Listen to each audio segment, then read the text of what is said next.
All right, seeing as it's 4:30, I'm going to call the Tuesday, July 2nd Business Operations and Finance Committee meeting to order. Ms. Shope, could you please give us a roll call?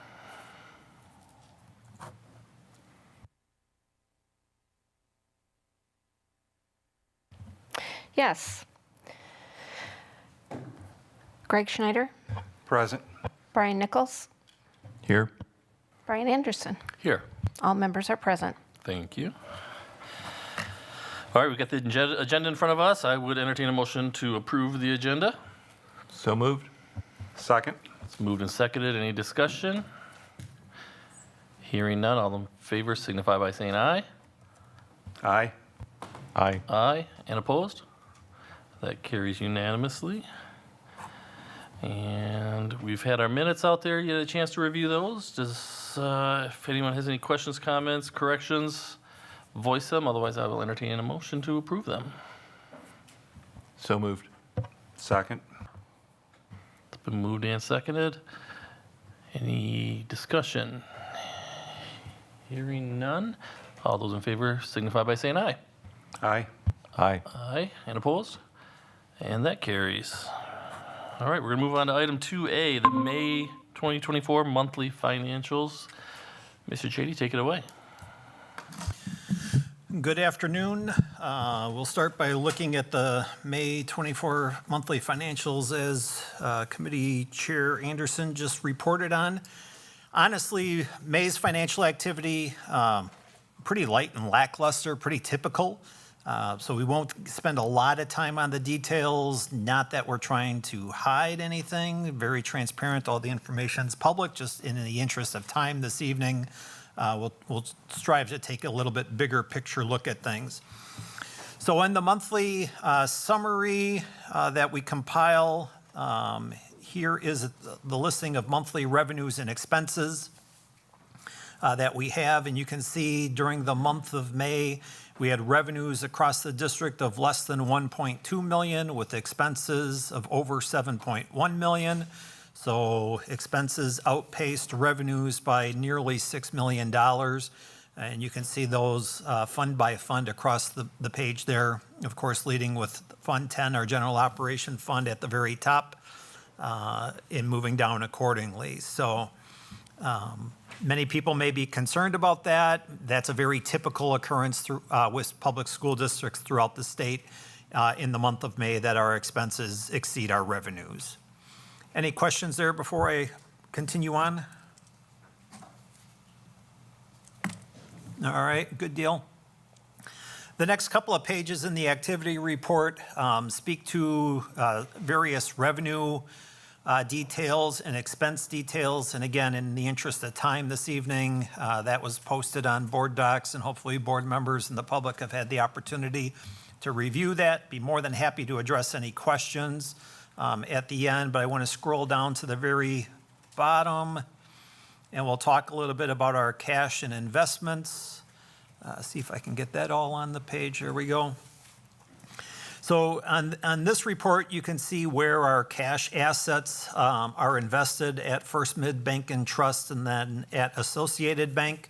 And again, the middle column there, end of the current month. So that's the reporting month of May of 24. Almost $19 million available throughout all of our accounts. Over on the right, next to that is the end of the prior month. So that would be the end of April of 24, where we had 25.2 million in assets available. And then you can also look to the far right and see the previous year. So this would be a reflection of May of 23, 27.4 million.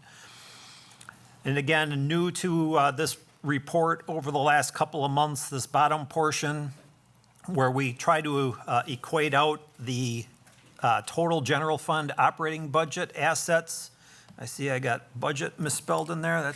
That's a my bad, and we'll update that hopefully for next month. Apologies for that. Anyway, we have $10.7 million available in our general fund assets at the end of May.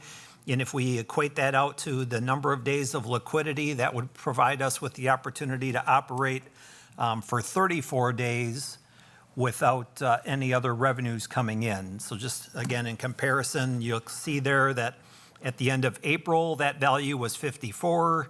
And if you reflect back and can recall, if I recall correctly myself, the end of March, I think we were at 72. Don't hold me to that number, but I do recall that, I think, to be the case. So as our cash goes down, and why does cash go down? Because we're making our monthly expenses without revenues coming in. That reduces then the number of days of liquidity that we would have to operate from. So any questions with regards to that before I continue down the page? Not seeing any. We also have incorporated the monthly purchasing commitments again, just to kind of point out, Board Policy 672.1 states that the Business Operations Finance Committee or the Teaching, Learning, Equity, Pupil Services Committee are made aware of any purchases in the amount between $50,000 and $100,000. The business office is not aware of any new purchase orders or other commitments entered into during the month, May of '24, within that range specified in board policy, just to inform you of that. And then finally, I do want to just kind of highlight that the district went through an updated credit rating through Standard & Poor's Global Ratings in the month of May. A bit of an arduous process, but it's something that is undertaken basically every 5 or so years with the credit reporting agencies, or when the district is getting ready to issue new bonds. We're not in that position. We just happen to be in that 5 or so years. So we went through the process, and I have linked there in the document and also attached in board docs the actual summary report from S&P. And again, I've just noted here the key takeaways that S&P affirmed our A+ rating, though they did downgrade our outlook from stable to negative. And that reflects the district's weakened reserve position following 2 consecutive operating deficits with substantial budget cuts proposed by management to restore structural budgetary balance for fiscal year '25 following the failed operating referendum in '24. So really, what does that mean to the school district of Beloit? Conceivably, that could impact interest rates with future debt issuances. Doesn't really impact our current debt issuances because those rates are locked into and entered into and agreed to. But anything in the future, as is, may potentially cause us to have higher interest rates from borrowers. That said, however, I would say prior to going forward with any new capital bond issuance or debt issuance, we would undergo or try to refresh our rating process, which would allow us to have S&P re-review where we're at financially, and perhaps, so long as we're making inroads, right, then perhaps that negative outlook may return to a stable, and then that would be beneficial to the district as well. So just wanted to summarize that. Any questions about any of that I've covered, or even the items with regards to the revenues and expenses that I didn't speak about verbally but had included in the report? Be more than happy to address those with you. Any questions from the committee members? Anything from the other members present? No? Just one comment. I read that S&P thing, and Mr. Chady explained it perfectly. There's nothing concerning in there that we didn't know, and I think the thing that would trigger that would be a relook at that. It would take a past capital referendum that would cause us to have a bond issuance, which presumably, if we passed a capital referendum, may, at the same time have passed or previously had passed an operating referendum, so it would likely, return us to what our normal is, right? So, Right, yeah. right. I mean, it's concerning in and of itself when you look at it, but if you really think about the dominoes that have to fall, or the steps that we have to take to get to that next point, there's plenty of opportunity for improvements in our financial situations, which would be beneficial then for the district. So not really anything of concern. Yeah, I agree. The only other question I have is, so we're looking at May financials. So next month we'll look at June financials, but June is never finalized until a little later in the year. So again, looking at your crystal ball, I know it's mentioned a little bit in the preliminary budget presentation, but where do you think our fiscal year June ends up at compared to budget? Yeah, I think it's looking favorable for the district. I honestly, I think we're going to end up on the plus side of the line and not on the negative side of the line. The question is, how far on the plus side of the line might we be? Are we going to contribute $2 million to our fund balance and have a surplus of that extent? I don't think it'll be anywhere near that. Might it be $200,000? It's probably, maybe more of where I anticipate us falling into play. But honestly, there's a lot of activity that occurs in the month of June, and even activity that the business office will be processing over the next 2 to 3 weeks here in July that are actually June activity as well. So, a month from now, we'll be back with June presentations. They'll be unaudited numbers.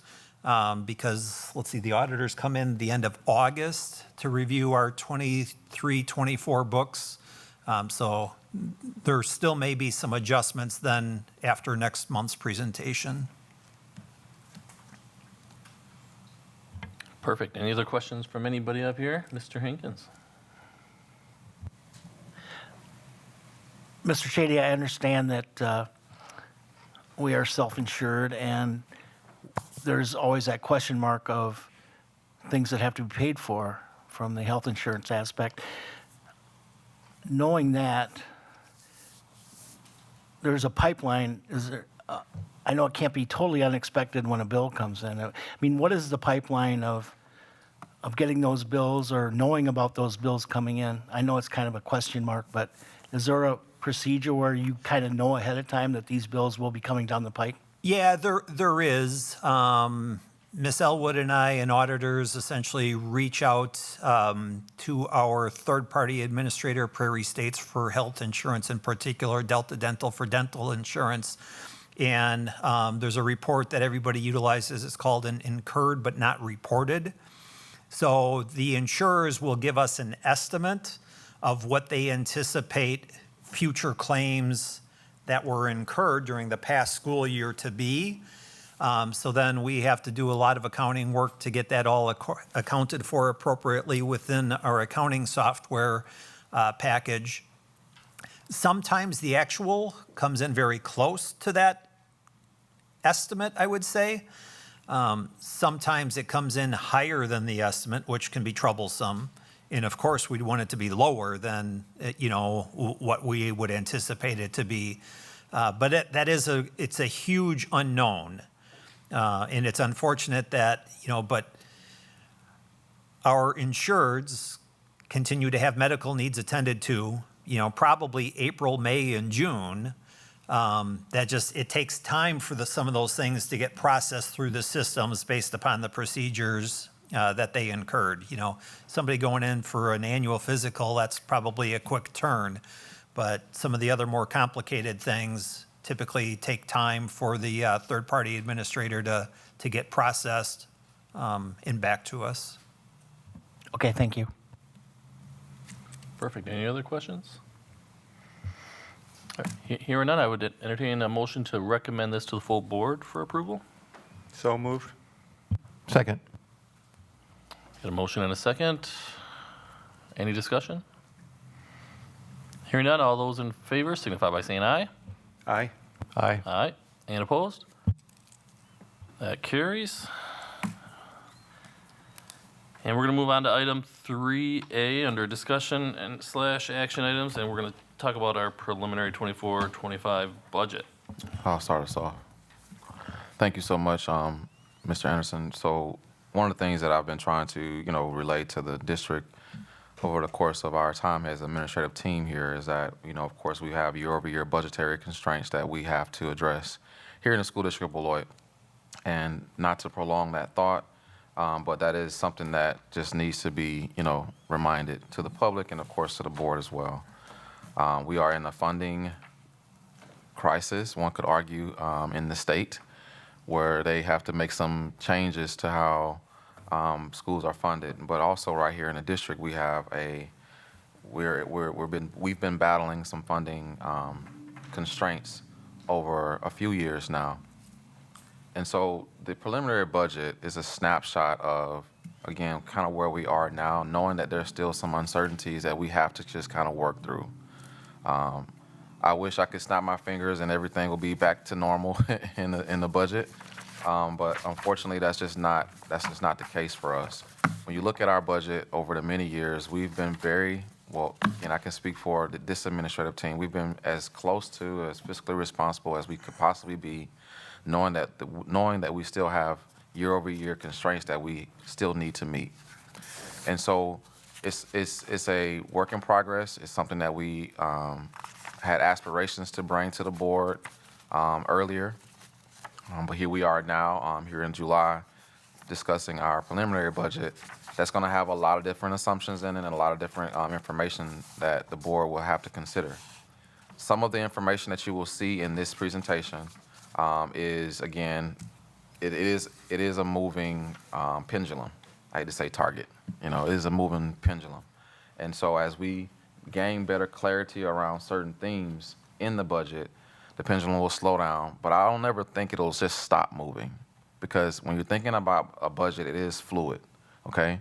And so since it's a fluid conversation, there's things that we know and there's things that we're still yet to know, and there's some things that will come as a surprise in the future that we will have to just kind of work through.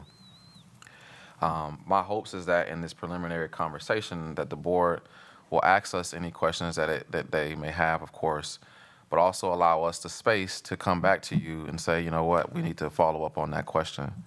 I'm putting it in the atmosphere right now because I know there may be many questions that may come from many different, constituents that you may hear from, but of course yourself as well. So with that being stated, me and Mr. Chady have prepared this presentation, of course his team as well, and we've went over this conversation a few times, and we're here today to present the preliminary budget. I'll jump in and out of the conversation with Mr. Chady. I don't want people to feel like this is all, one person's responsibility. This is all of our responsibility, and that includes the board, to assist us in, in having this conversation the best way we know how to. So I wanted to make sure I just put that in the atmosphere, and then I'll turn over to Mr. Chady to get us started. And again, I will jump in and out of the conversation as a prelim. Thank you. Yeah, thank you, Dr. Garrison. And before I go on, I'll give accolades where accolades are due, and that's Stephanie Elwood, our Director of Finance, who's here with us this afternoon as well. Stephanie's done, honestly, much more work in trying to assemble the budget than I have. Again, this is a preliminary budget.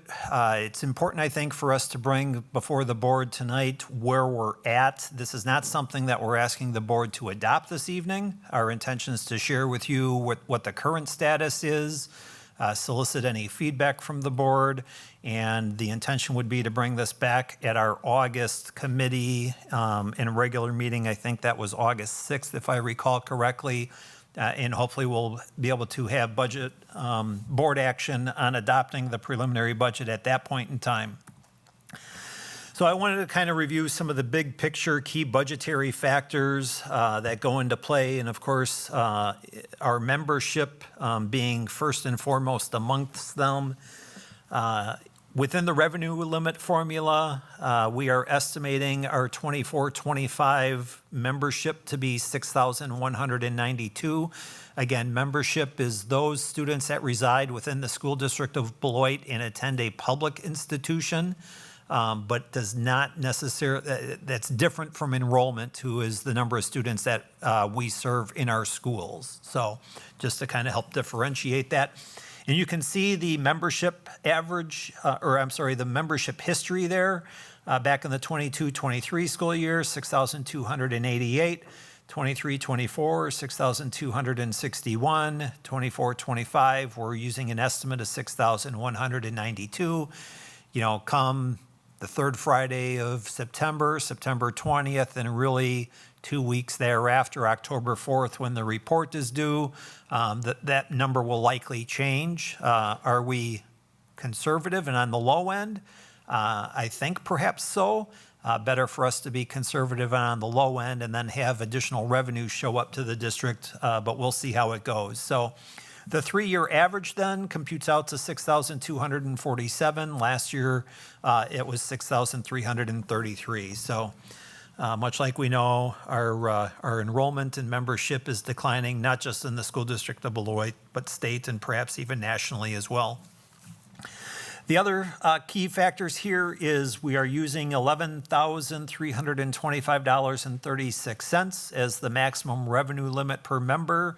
Fairly confident on that number.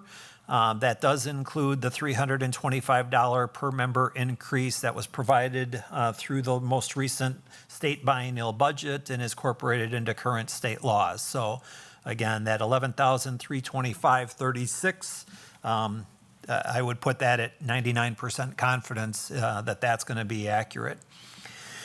We will be using some remaining ESSER 3 funding to cover allowable costs through the months of July, August, and September as grant funds remain available to us.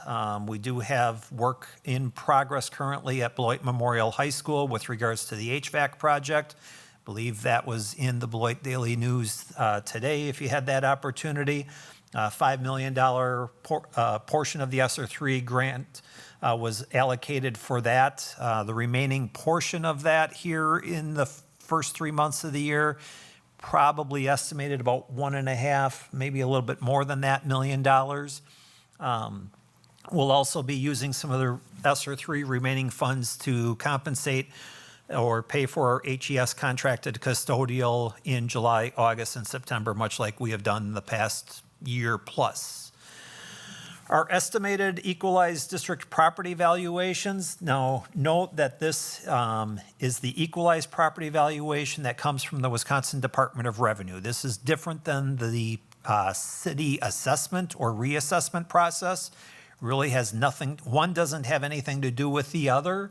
But more importantly, last year, our property values throughout the district increased 16.07%. There's been a number of years now where we've had strong increases in equalized property value. I'm estimating it to be 10%. And again, that number is likely a bit on the low side, but we'll see how things shake out. We'll receive the actual equalized property valuation from the Department of Revenue on October 1st. Likewise, the current budget, the budget that's presented, current reflects the state general aid amount that we received in the 23-24 school year of $61,031,204. And I note here that the DPI will release that aid estimate yesterday, which they did. Unfortunately, that aid is a decrease of about $540,000 over what we had received this past year. What I will point out is that the aid estimate is just that. It's an estimate. It's not a final value yet. We won't receive the final certification of state aid from the Department of Public Instruction until October 15th. So salary adjustments, we have built in some salary adjustments within the current framework of the budget for expenses. We are still in negotiations with the BEA over that amount. So I have it listed here as to be determined, but there is an increase provided for within this preliminary budget at present. We've also changed our monthly health insurance contribution, increasing that from 2% to 4%. So throughout the years, the School District of Beloit employees that have utilized the district health insurance contributed 2% of the monthly premium. We are increasing that to 4% effective September 1st, our new plan year. And in addition to that, we've also made some changes to our HSA remittance schedule, whereas in the past, the HSA contribution from the district was always remitted basically on the first day of employment or the first day of coverage for medical purposes. And we're going to change that to a per pay period basis to help spread out our cash flow, one. And two, and perhaps more importantly, for those individuals that perhaps are hired by the district, part of our health insurance program, and then may depart the district a short time thereafter, they don't get the full value of that HSA, even though they may have worked for the district for 3 months. So with the change in how we're going about the remittance schedule going forward, they would essentially receive 3 months' worth of that HSA value instead of all 12 months. Again, cost savings for the district.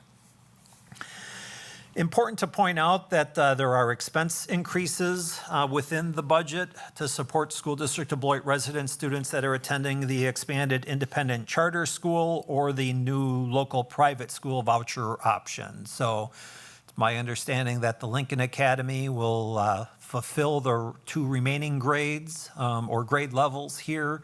So that will likely have an impact on School District of Beloit operations. And then Our Lady of Assumption Catholic School also becomes a new private school voucher program here in the 24-25 school year. Unknown how many students will participate in that program, how many they will accept. But again, we do know both of those, growth in both of those local programmings will impact our expenses. So we've taken that into account as well. And then I'll also close with this slide. We have asked all school and departmental budgets to decrease their expenses by 10% over their prior spending. So everybody's been asked to kind of share in the pain. Some have done a little bit more than 10%. I'll be honest with you, there's a few that have done less than 10%. We'll be going back and looking at those that are below the 10% benchmark. There may be some of those that were below that we ask or require to increase their cost cutting, but there likely may be some as well that were comfortable with the percent decrease that they offered, and perhaps the reasons why we need to maintain that level of spending in those areas. So the next number of slides I'm not going to go into in a lot of depth because this was really covered back on the May 21st school board meeting, so just a couple of months back, and the boards and the public for that matter are probably very well familiar with these slides and some of the reductions that were proposed back on that date. To the best of our abilities, we have tried to include these all into the budgetary reductions that are the basis of this evening's presentation. So the staff compensation and benefits, maintaining class sizes, you've seen and can see that here this evening. And then along with the second page of those slides, again, I just kind of talked about a couple of those bullets a few moments ago. Maintaining district facilities as well. So the current budget calls for a $550,000. The current, as in the 23-24 school year, I should rephrase that. Budget calls for a $550,000 transfer to the Capital Improvement Trust Fund here at the end of the fiscal year just completed. We have removed that from the budget because next year's budget just simply won't provide for that. And then you can see some of the other staffing changes as well. I'll point out just because of some of the communications over the last couple of weeks, reductions in the HES custodial staffing, support and renegotiation of the HES contract, which includes some redistribution of the staffing, the HES staffing resources throughout the district as well. Again, the budget reductions that were previously presented around programming and instructional resources and special education noted there. And again, on maintaining current course offerings, trying to minimize that to the best of our abilities so far. We may have to go back and look at that yet again, but efforts are being, we are striving to make efforts to minimize the impact to the school and to our students to the best of our abilities.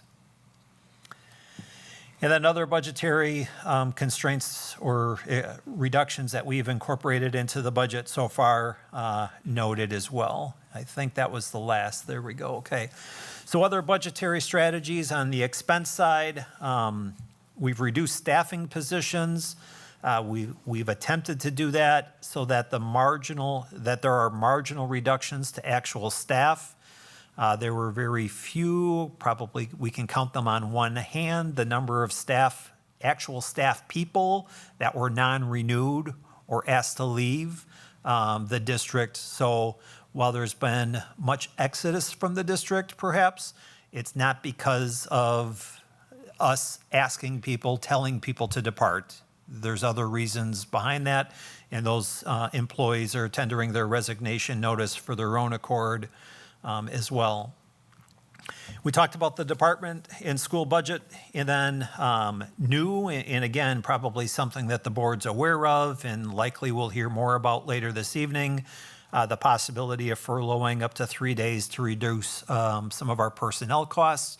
And again, this is an effort so that all staff take part in the pain, and yet it's also an opportunity to try to retain staff positions and people, recognizing the fact that we have staff vacancies, that we need people in, right? So we can't continue to have employees exiting the district and not being able to fill those on the back end. So again, the opportunity to look at furloughing up to 3 days to reduce personnel costs across the board. I'm gonna jump in on that thought, Yeah. Ms. Chetty.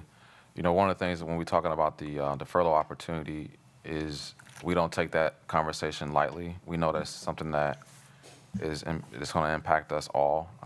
We also know that in this space, the furlough conversation, if things change with our budget, naturally we can always pull back the furlough opportunity as well. I think that's something that's been missing in the conversation. Not to say that, because of course right now we're having it, but I want that to be noted in this conversation, that if things change in our budget, naturally we can pull back on the furlough opportunity. We have to look at everything, and one of the things that I've been, again, very clear with is that nothing is off the table when we are in these budgetary constraints. And so I just want to make sure I added that thought to the space as you continue. Thank you. Yeah, thank you for mentioning that. Just a quick look at the revenue limit authority. This slide's been used in the district for a few years now, and I kind of like it because it somewhat showcases the steps of how the revenue limit is built. It's a lot easier to understand the actual revenue limit formula itself. So we start by taking our assumed resident membership. Again, we figure that, or we estimate that to be 6,247. Resident students, we multiply that by that $11,325.36 per pupil or per member, and that gets us $70,749,524. You add that to any declining enrollment hold harmless exemption. Currently in the revenue limit formula, that sits at 0. That may change between now and October, but I don't really anticipate that to. There are one-time non-recurring exemptions of just over $3.5 million. Those are listed there at the bottom of the page, where we would receive a declining enrollment exemption of approximately $975,000. We are anticipating a prior year open enrollment not counted contributes about $80,000. Refunded or rescinded taxes from last year, just over $25,000, and then the private school vouchers, just over 2.4. So you add all of that up, and we get to that 3.5 million number. And then ongoing recurring exemptions, which we won't have any of. So our revenue limit authority will end up being, based upon this presentation, just over $74.25 million. That will change undoubtedly between now and October, but and we'll show you come that October timeframe what those changes are as well. Could I ask a question? You certainly can. Okay.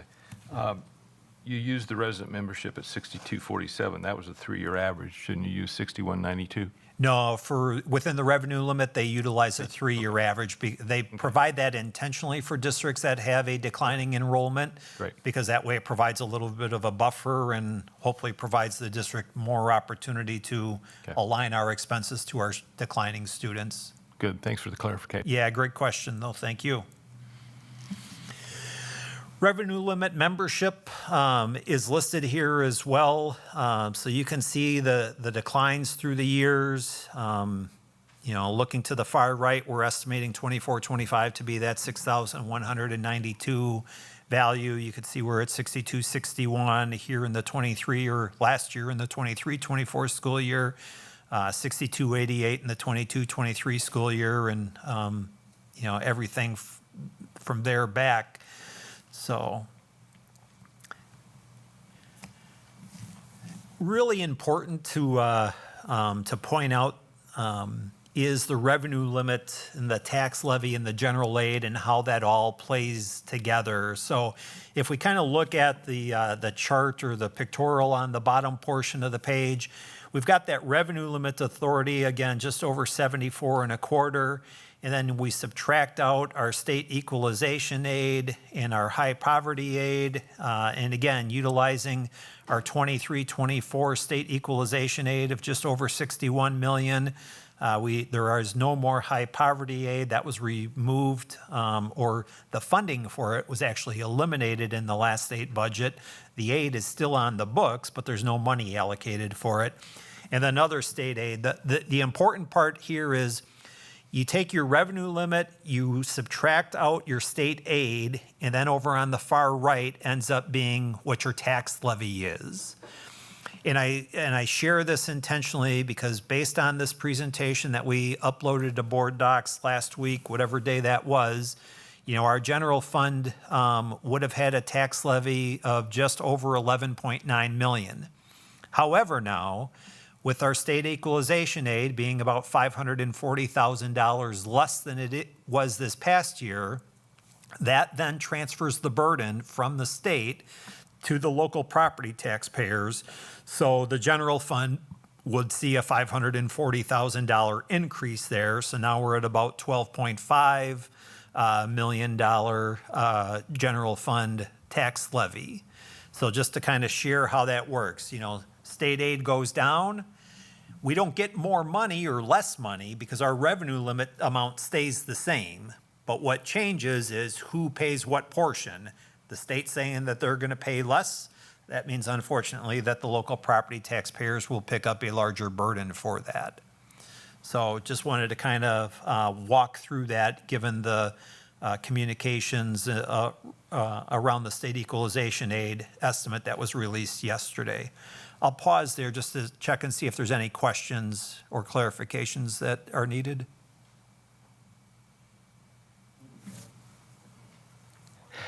Sorry, Mr. Chady. Yeah. Go back one step.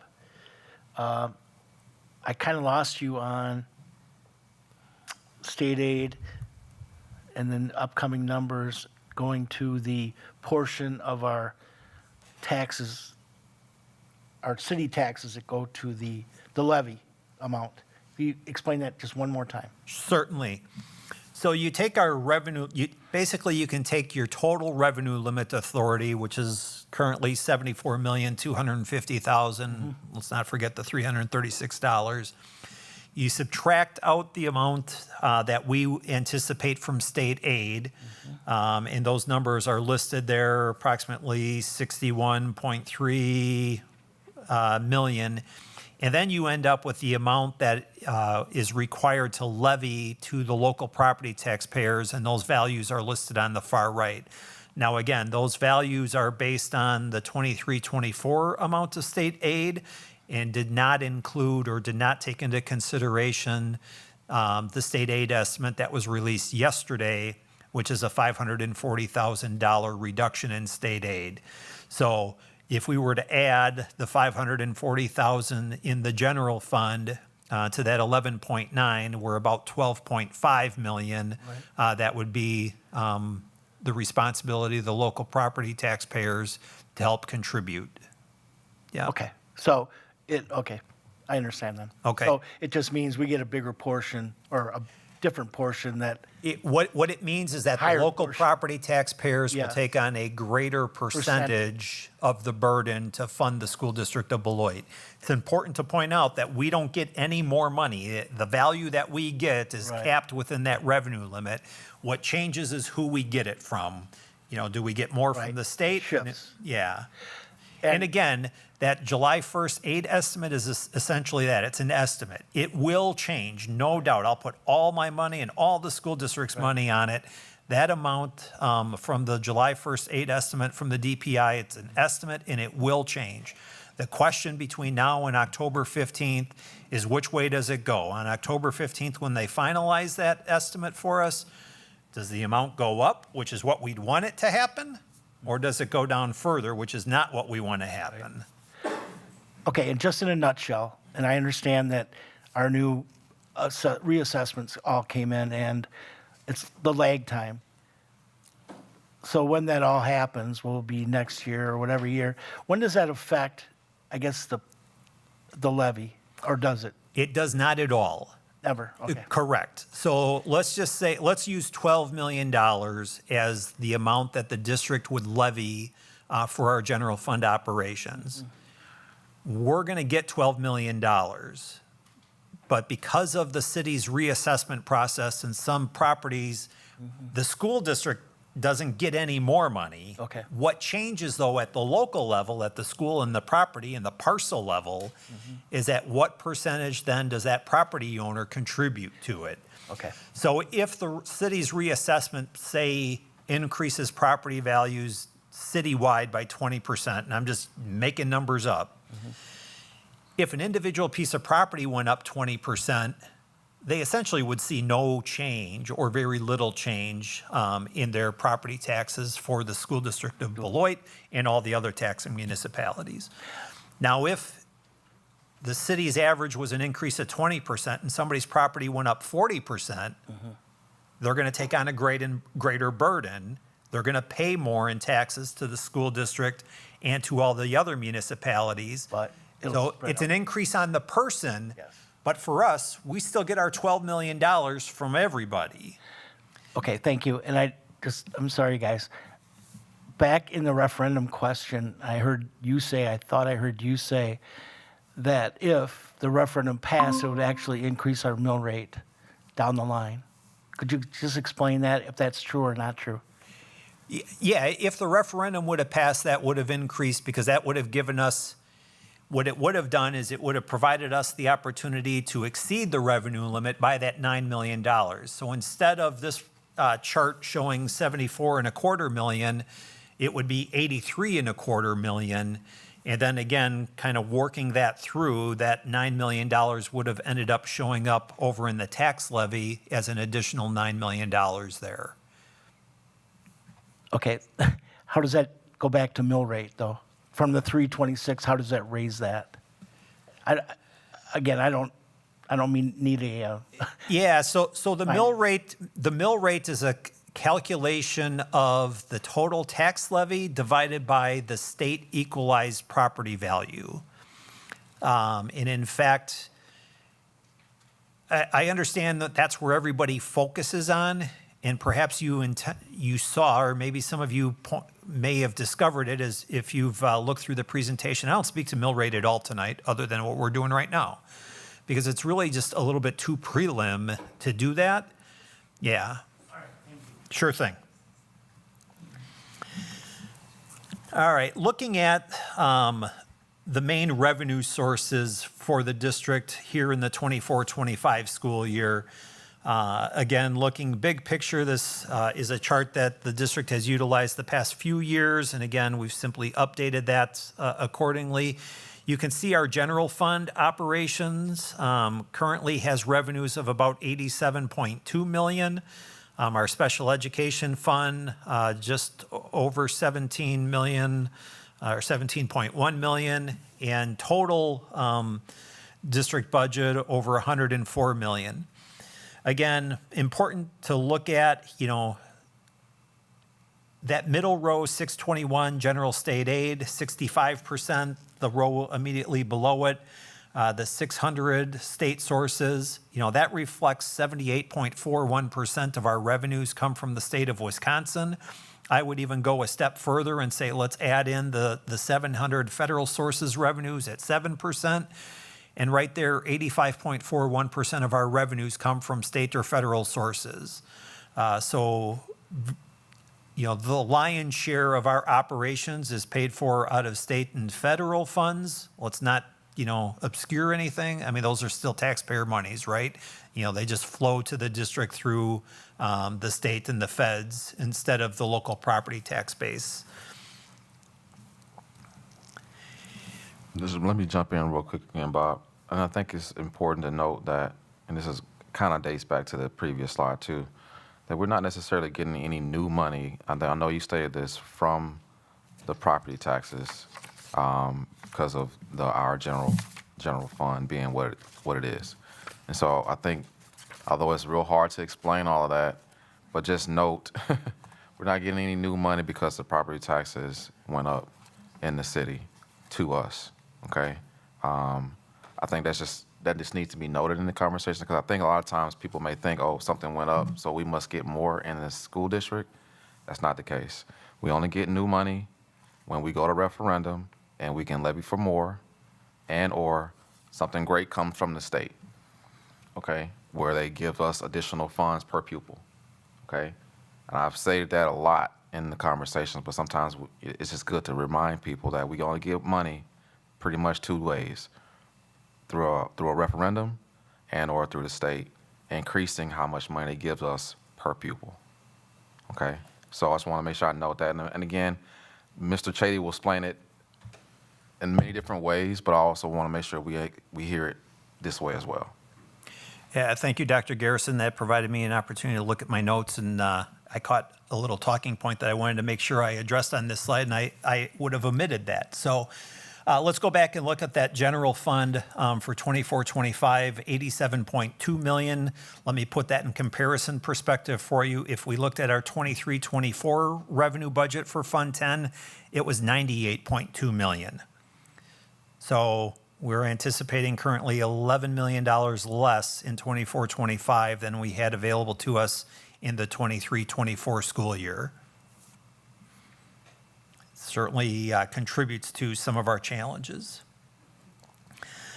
A couple of slides on the percentages, and I think I'm just in the interest of time, I'm going to skip over those, not trying to hide anything. It's all publicly available for people. If you got questions, we can come back and address those. Special education revenue source as well. The lion's share there, of course, comes from the Fund 10 transfer from our general operations to help support those students with individual education plans that need such assistance.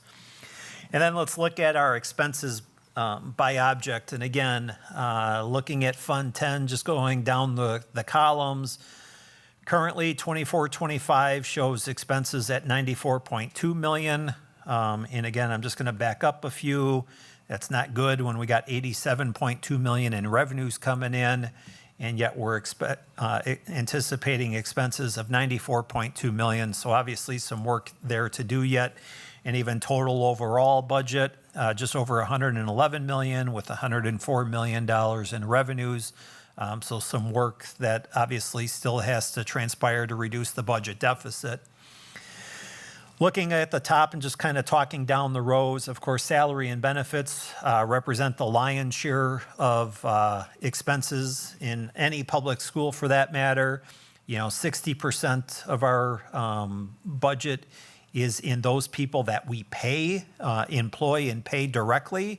But I would also point out that if we add in some of these purchase services amounts here, a lot of that purchase services, about 16 million of that purchase services, are expenses that the school district of Beloit pays or has depart the district to support students that are attending the independent charter school or through voucher programming. So essentially, we're paying salaries and benefits for staff that work in other institutions as well. So that's why that 60% looks a little light.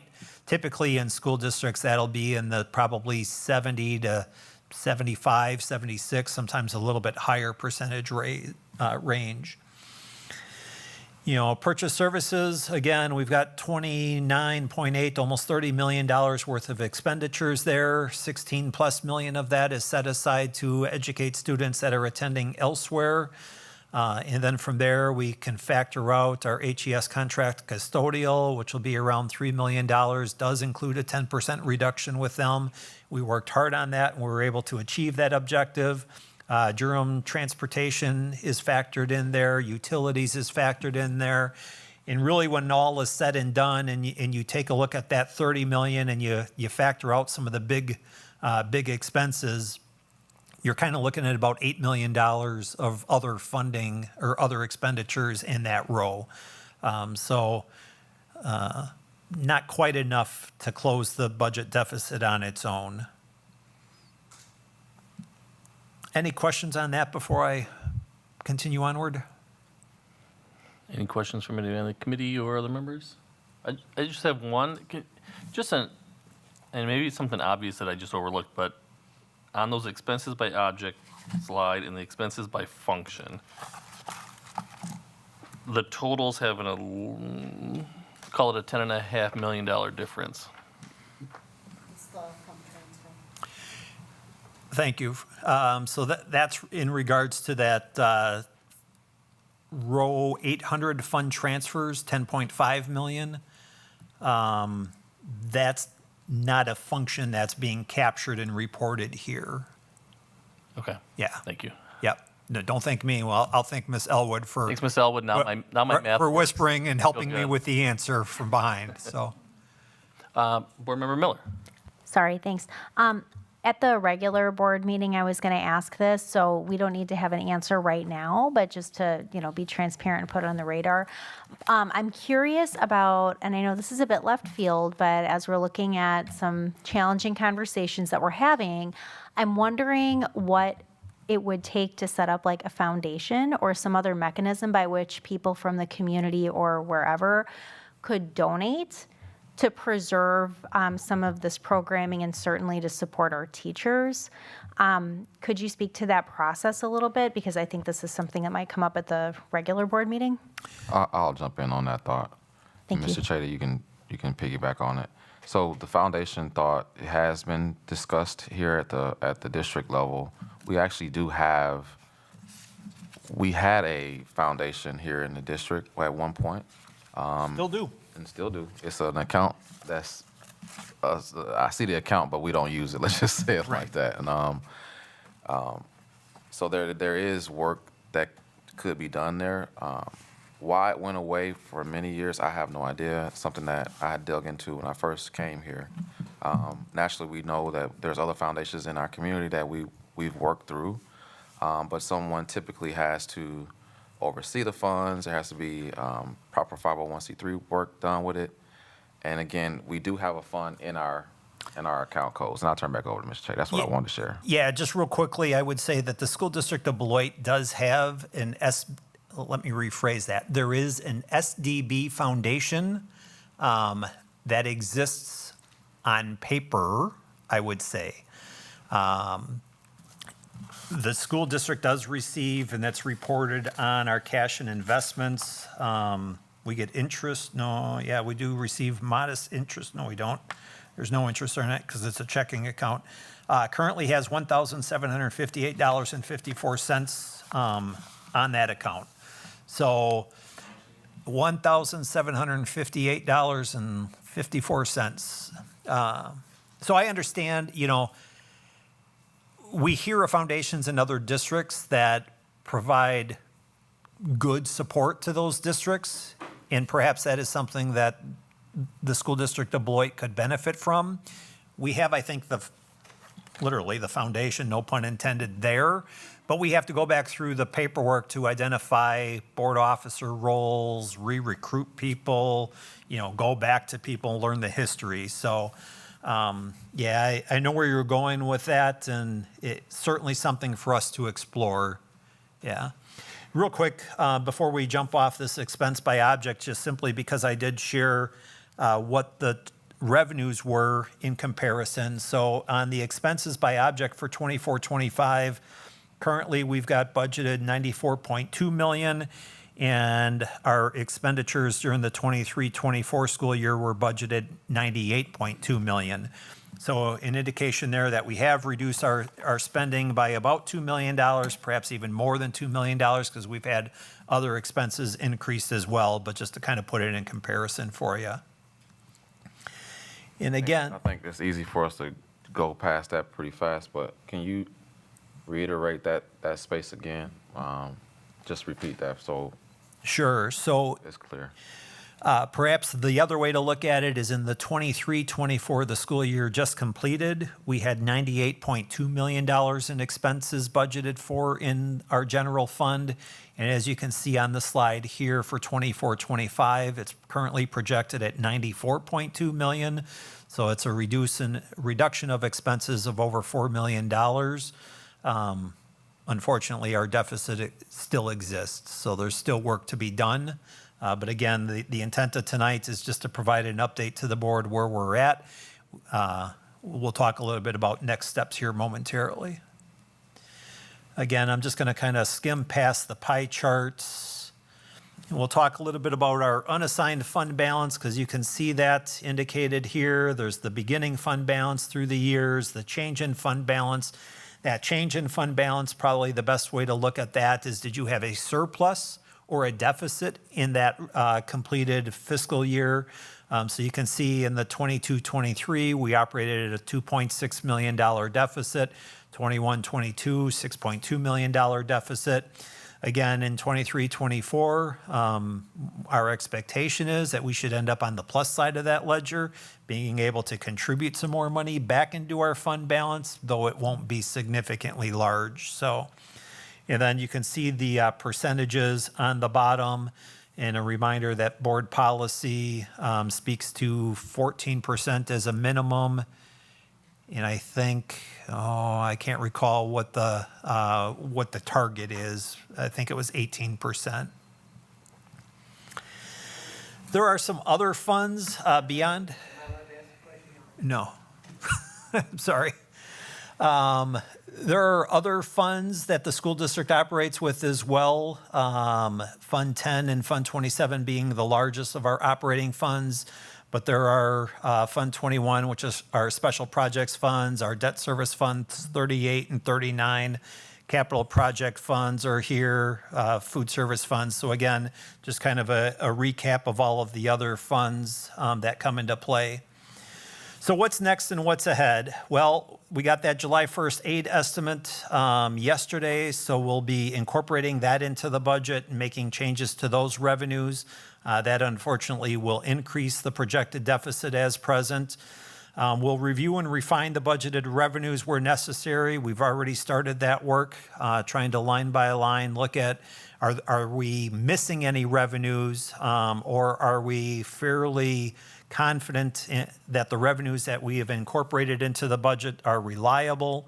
So we'll be working through that. After that then, or perhaps along the same lines, we need to refine our personnel costs as staffing changes occur, scrutinizing the vacant positions. I don't want to say that every vacant position gets eliminated or attrition, because we can't necessarily do that. We need some of those positions, and more importantly, we need qualified people in the positions to do the work.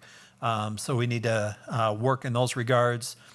Implementation of the 3 furlough days as a cost-saving measure. And again, if the financial conditions of the district change, perhaps the latter furlough days that are currently scheduled for after the change in the calendar year could be avoided. We also will be re-examining the budgeted expenditures by school, the department, and even district accounts, seeking additional cost savings opportunities, because we need to be a little bit more thorough, I think, in that work. And bottom line is, there's just more work that needs to be done between now and August. So again, we wanted to provide that update. A timeline, July 1st aid estimate here in July, efforts to reduce spending, August preliminary budget back to the board for consideration and action. Once the board has done that, then we can schedule the budget hearing, which should occur in the month of September. Our third Friday pupil count occurs in September. The Department of Revenue does the equalized property valuations October 1st. State equalization aid comes October 15th, and then the latter part of October, we'll be back before the board with regards to the original budget and certifying the tax levy. A lot of content. We got a couple of other agenda items, but I'll pause and see if there's questions. Anything for Mr. Chady on this? I do, Mr. Chady. It's just hit me late this afternoon. And so if you go back to the fund balance page, could you scroll back to that? I know that, we can't change history and we can't change the past, but we can certainly learn a lot from it. In the year 2019 and 20, which was the year that COVID started, and we lost 115 students that year, we put almost $3.1 million back into the fund balance.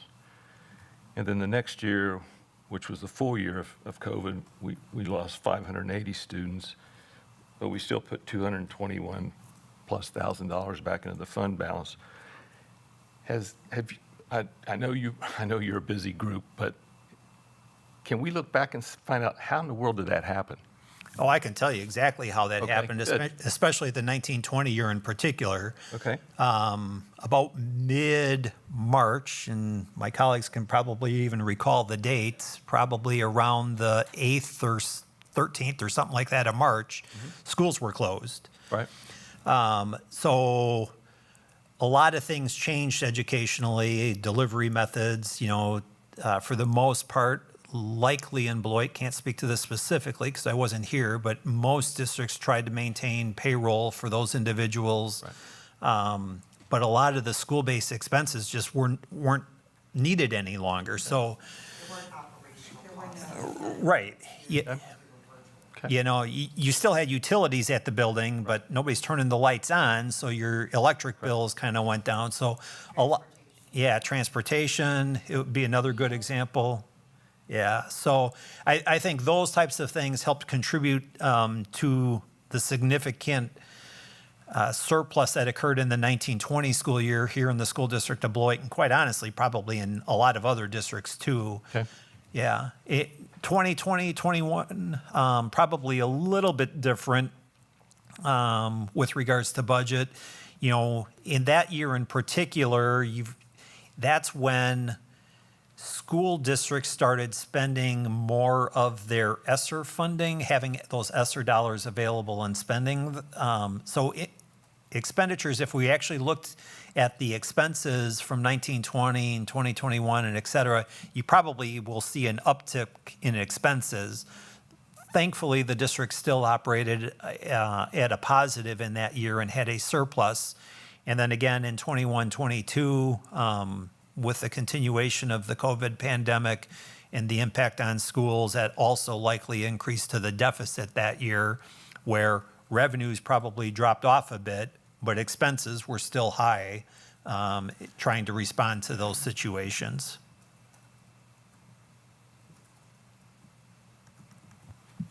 Okay. We did gain some students that year, though. Okay, thank you. Thank you. Any other questions? Board Member Miller. Thank you so much. Two very short questions. Question one, if for the furlough day piece, it's $750,000. Is that right? What we're trying to, I wanted to make sure I got my notes correct. Yeah, that's approximately Ballpark. the value. I would note that would be the value if all district staff chose not to utilize any vacation or personal leave to maintain their salary or wages, their earnings. So I would anticipate that that our actual savings, when all is said and done, will be less than $750,000. To what extent, might it be $550,000? I don't know. We'll find out. So that's a reasonable ballpark. And my last question for now, and thank you so much for allowing me the space. If I wanted to write a check today to the SDB Foundation, is that something that's possible, even though I understand that there is a process involved? And I'm saying, if anybody wanted to do something like that, that's something we could receive, get our ducks in a row, and hypothetically be able to utilize? Well, I'm not sure that we'd be able to utilize it. We would be able to accept a donation, and we can get that into the appropriate bank account and actually see growth in that. It hasn't had any growth for a period of time. As far as distributions from the foundation, that would require that body to reestablish itself with board officers and much like the school board has meetings, they would have to have meetings to approve distributions. We would not be able to execute those ourselves. Okay. I'm going to ask more questions about that later. I really appreciate your time. Thank you. You bet. The director, the board, we have to set up a board of directors for that foundation, The And- foundation has to set up the board, not the Correct. school district. not the school district. So, While it has our name, it's not us. It's a separate entity. correct. Yep. And so, getting that information, churning again, is conversations that I've started since I've been here. It's a matter of where it was left off in previous conversations, and so there's some digging that needs to be done with that. Thank you so much. Okay, if there's nothing else, there's no action on that item necessarily for the board today, so we'll move on to item 3B to discuss property liability, workers' comp, and other business insurance renewals. Yeah, thank you. So I wanted to bring this before the board for a couple of different reasons. One, because premium increases are pretty substantial this year. And that's not just for the school district of Beloit, though our claims experience probably helps contribute to some increases more so than other districts are feeling. But two, I wanted to bring this before the board because as I reviewed board policy 672.1, purchasing and bidding requirements, I don't really see anything therein that provides an exemption to this needing board action. It is an annual thing, so I'm not sure if this needs to come before the board every year. I did look back in board docs and did some history searching, and I did see that policy renewals had been before the board with some regularity for a few years, but then over the last 2 or 3 years had not. Maybe simply because of changes in personnel, I don't know. So I wanted to bring it before the board for basically two things. One, to inform the board of the increases and the changes that we're proposing. And then two, given the total dollar amount projected, over $625, almost $626,000, I don't know that I would be comfortable, I am comfortable making those decisions. I think it's the right decision, but it may not be my decision to be made, and thus why it's before the committee and the board as a whole. So kind of looking through the document that was posted online and in board docs, and I think I had some commentary that spoke a little bit about it. We'll talk real quick about it. So 23-24 premium values is for the most recently completed school year. 24-25 premium column would be a renewal of our current coverages. So that's just price increases, no changes in coverages. The 24-25 optional premium column, that third column of data there, that column was proposed by Tricor Insurance, our broker, to increase our property coverage from 25,000, I'm looking for my paperwork so I can make sure I get the numbers right.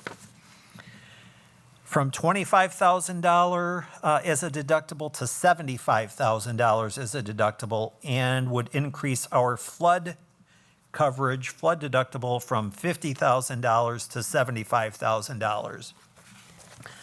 Personally, I thought I was okay with the increase in the flood increase in deductible, and might even suggest that it go higher, but I was not really comfortable with the $75,000 property deductible because when you consider how many property claims and our flood claims, we're more likely to have property claims than we are flood claims. So I contacted Tricor and I requested a quote that's reflected on the far right column that would increase our property deductible from $25,000 to $50,000. I'm more comfortable with that value, and then increasing our flood deductible from $50,000 to $100,000. And again, I'm a bit more comfortable with that than the third column of data that's presented there. The bottom line is, you can see, in the past school year, we paid just over $576,000 for our property liability casualty insurance coverages. Based upon the market conditions, that number would increase to approximately $625,000. We completed a number of applications for various insurance companies seeking other insurers to cover us for property, for workers' comp, for liability insurance coverages. And those proposals either came back higher than EMC, our current insurer, or quite simply, Tricor got a thanks but no thanks response from those new coverages or new carrier options. Beloit has had some claims with regards to property, nothing really significant, but the number of likely contributes a little bit to these increases. But more importantly, this is just a nationwide increase in reflection based upon claims, property claims, weather impacts that we've had throughout the country over the last couple of years and will likely experience again as we go through the hurricane season and other weather impacts as well. So the other change that's reflected in these proposals is in our automobile insurance, where currently our deductible is $1,000 for comprehensive or collision. And Tricor is proposing that we increase that to $5,000. And personally, we look at that and think, ooh, that's a lot. I'm not sure about that. So it's an increase in $4,000 in deductible, but that change alone saves the district $5,245. So it's actually beneficial for the district to make that change. And I'm comfortable with doing that as well. Knock on wood, in my 15, 16 months in the district, we haven't had any automobile claims. Don't need any in the near future either. But if they were to occur, if one was to occur, that increase in deductible, we still come out ahead with that $5,200+ in savings. So again, wanted to inform the board and the public with regards to the increase in premiums. We made every effort to try to minimize those to any extent that we could. And unfortunately, it still is a significant increase over what we paid last year. And then again, looking at board policy, it's vague. And because it's vague and it doesn't provide an exemption, I think we defer to the board needing to act upon it. And if the board seeks to the desire to change that in the future, we can address that in policy. But again, given the dollar value, that might be something that just needs board approval. That kind of makes sense to me too. Questions? Mr. Nichols? I have a question. So what number did you use for the budget this year? Or did you use 653? Or did you have that information to use for the budget? Or what did you? This information came, I would venture to guess that we used a percentage increase on last year. So yeah, in all reality, this will likely boost the budget deficit marginally. Okay. Yeah. Even by making the deductible changes that you're talking about? Even with the deductible changes, we probably use like a 5%, maybe an 8% increase on the 576,000. Okay. But the reality is it's a $50,000 increase, which is just shy of 10%. So yeah, there's going to be a marginal increase there in the deficit as a result of that, unfortunately. Okay, thank you. Yep. Mr. Hankins? Mr. Chady, now that you're bringing it to our attention, the business side of me says, have you shopped this? Oh, we did. We shopped this extensively. Okay. Yeah. I mean, poor Jenny Miller, my admin assistant, probably completed 60 plus pages of applications to various insurance companies. Okay. Thank you. Yeah. So is it the intention that last column is your recommendation then? That is our recommendation. Yeah, the furthest to the right, correct. Okay. Yep. And that would be something that you'd look for this committee to recommend to the full board then? Correct. We have it on the board agenda for this evening for action if it makes it out of the committee tonight. Is there anyone on the committee that would like to take any action on it?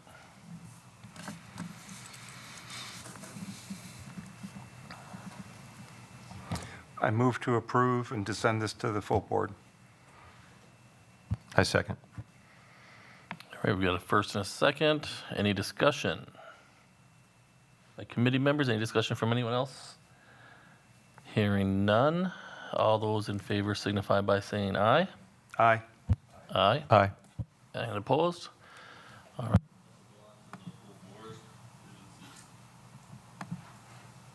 Item 3C, financial transparency ad hoc committee consideration. Before you start, I just want to make sure we are well attuned that it is 5:45.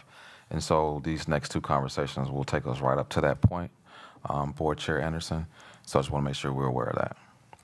Sure, and this will be a quick discussion. Just, I wanted to point out a thought that I've had to create this committee and for the purposes of financial transparency. And I kind of took my direction from Board Policy 186, where it points out that a standing board committee, such as the Business and Finance and Operations Committee, could appoint this ad hoc committee with the approval of the full board. So I just want to get that discussion out there.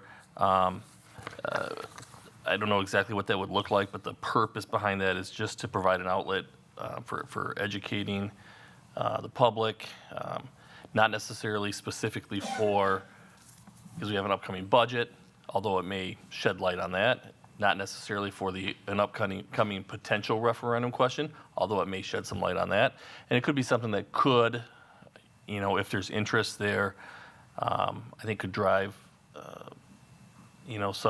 some level of conversation and communication between the board, our financial position, and the public. So that's kind of the purpose for it. The details of how that would work could be made up, from that committee. So I guess we don't have to take action on that tonight, but I want to get that kind of in everybody's thoughts on. So I'd welcome any thoughts on, briefly on how you think that might work and any next steps. I mean, the policy outlines the next steps, but any comments from anyone?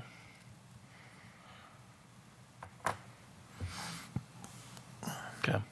Well, hearing none, what I'll do, I'll take the lack of questions and comments as an admission of, hey, have some further discussions. I'll have those with Dr. Garrison and Board President Johnson, and we'll kind of move that forward and get that on a future agenda as well, because I think that could be an ongoing thing. So, all right, no other questions on that.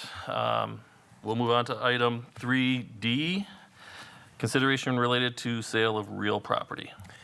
Yeah, thank you. I just wanted to give the board and the community an update on where we're at with regards to Wright and McNeil schools in particular.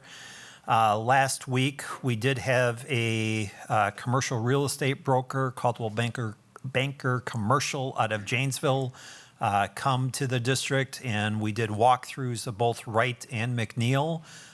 They took some notes, got some good visuals on each of those properties. We talked a little bit about potential redevelopment uses, any restrictions that the district may have on those or would want to consider. There was a strong recommendation by the brokers that the district seek a independent professional appraisal of those properties. So we hope to be receiving some recommended appraisers from Caldwell Banker, and then we'll be reaching out to try to obtain that service as well, so that we have that to rely upon for pricing purposes, and then can also be utilized on the part of the brokers as well. We had also reached out to a different commercial real estate broker. I'll leave that name out of the equation at this point in time. Have had some back and forth email communications and voicemails with that party, though I kind of get the sense that schools are a bit outside of their scope or expertise, and perhaps are unwilling or not interested in being of service to the district in those regards. So that's been kind of dying off. I will try to follow up with communication with them next week just to say, hey, are you interested or not, just so I have certainty on that. But again, I do sense from that potential broker firm that they may not be a party for us or interested in participating. So that's where we're at. We're hopeful that we can get some bid requests out to professional appraisal firms here in the month of July and get those back, and then perhaps can have that work undertaken yet the latter part of the summer. I would hope that we would be able to bring something back before the committee and/or the school board, late this summer, early this fall, with regards to proposals to list those properties. And then thereafter would be getting that sign up in front of the buildings and going from there. So just an update where we're at in that process. It's been interesting. Great. Any comments or questions from anyone on that subject? All right. Hearing none, we'll move on. Our item 4A, next meeting date, we're still honoring our new cadence structure, but if and when we do need one, tentatively, the next date for this committee would be Tuesday, August 6th. Item 4B, adjournment. I'd entertain a motion to adjourn. So moved. Second. All right, any discussion? All those in favor signify by saying aye. Aye. Aye. All right, that carries 3-0. We are adjourned, and the general meeting should start right at 6 p.m.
Good evening. It's 6 o'clock. And time to call the Tuesday, July 2nd, regular school board meeting to order. Ms. Shope, may we get a roll call, please? Yes. Megan Miller, Present? Tom Hankins, Here. Brian Anderson. He'll be joining us, I believe. Tia Johnson, Present. Brian Nichols, Here. Amy Levy, Here. and Greg Schneider, Present. and Tia Johnson. Still present. All members are present other than Brian Anderson, Brian Anderson, did you just join us? No, he will not be here for the rest of the evening. Oh, okay. Thank you.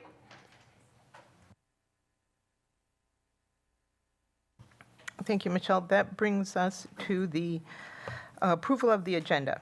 May I get a motion for the approval of the agenda?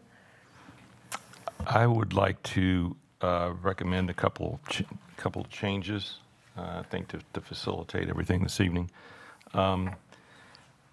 Based on our audience, I think it would be a good benefit if we completed these items 6A, B, and C, and then moved to public comment, because some of the information they may be interested in hearing before public comment. So, and then I would also recommend that we pull policy 7B, well, item 7B, policy 532, because there are several errors in it, and I do believe that there's a legal issue that we need to address.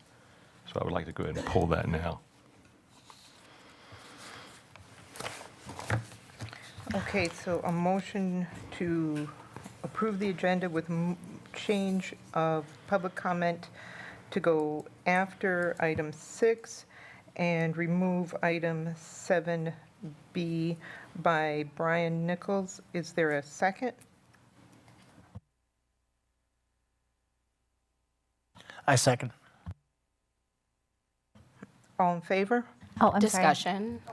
Yeah. Go ahead. Board Member. Could you elaborate on what you believe the legal issue is with the policy you want to pull for a second reading? Yeah, there's nothing in there about the time limit between renewals and non-renewals. It's not in there. It's not added. It's in the statute. And the statute is cross-referenced. And the statute is 188.22, not 118.22. So.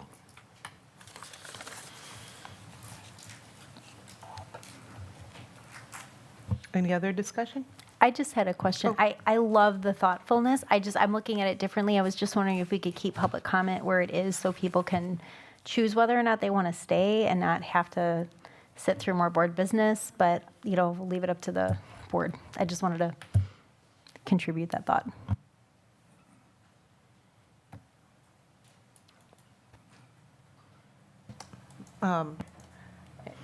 Any thoughts on that, Mr. Nichols?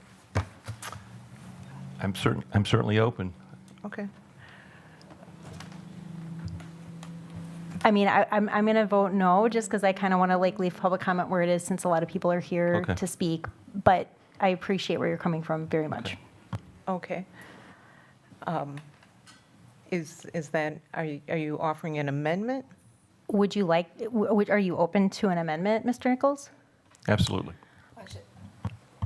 Since there's already been a second, you can do an amendment, but we would have to vote that down and go back to the main motion, or people can just vote Okay. whatever they want to have happen. Any other discussion then? All in favor?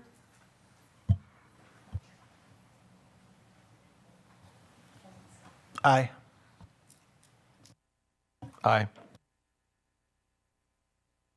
Any opposed? Nay. Okay, motion fails. Is there an approval of the agenda? So moved. Second.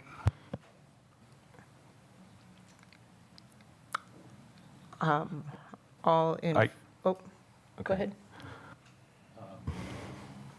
Well, You can still pull it. Yep. yeah. It's a consent agenda. Oh, okay. Okay, all in favor? Aye. Aye. Aye. Aye. Can I get clarification on that motion? Yes, that's approval of the agenda, and my apologies, I did not write down who made the motion or who seconded. It's just a plain approval of the motion, of the agenda then? Yep. Without changing Correct. anything? Okay. So if you guys wouldn't mind helping me out, who made that motion? Was that Megan Miller and seconded by Greg Schneider? Okay, thank you. Okay. The Pledge of Allegiance tonight.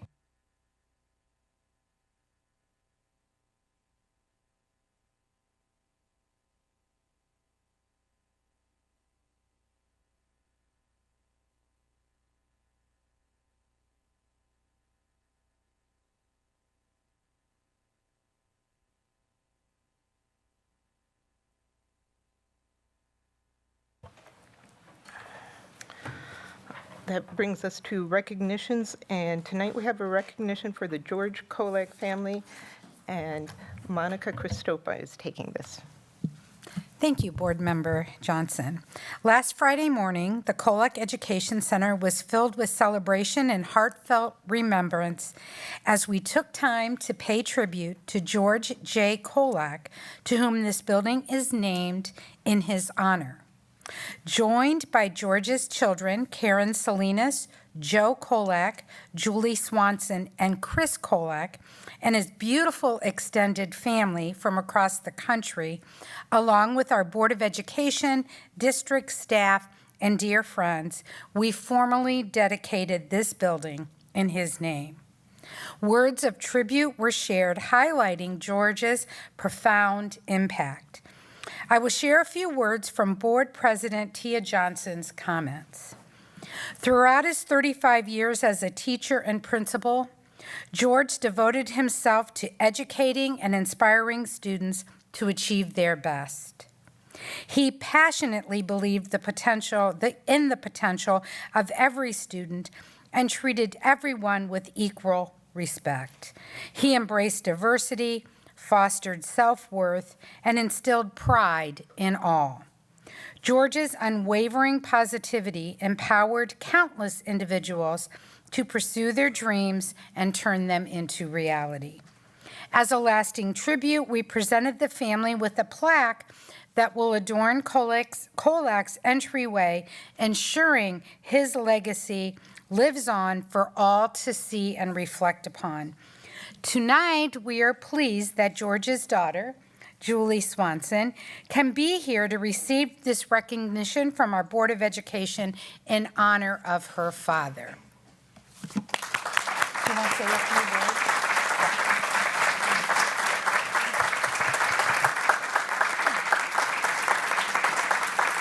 Thank you. Thank you, everyone. I'd just like to say on behalf of my entire family, thank you so much for this great honor in remembrance of our father. The school board put on a very heartfelt and beautiful dedication ceremony for us that we truly appreciated and enjoyed. As she has stated, that all of our siblings were able to join, as well as the grandchildren and great-grandchildren. And we had a wonderful time visiting with everybody and just being able to reminisce. So from the bottom of our hearts, thank you so much for everything. We really appreciated it and it meant the world to our family. Thank you.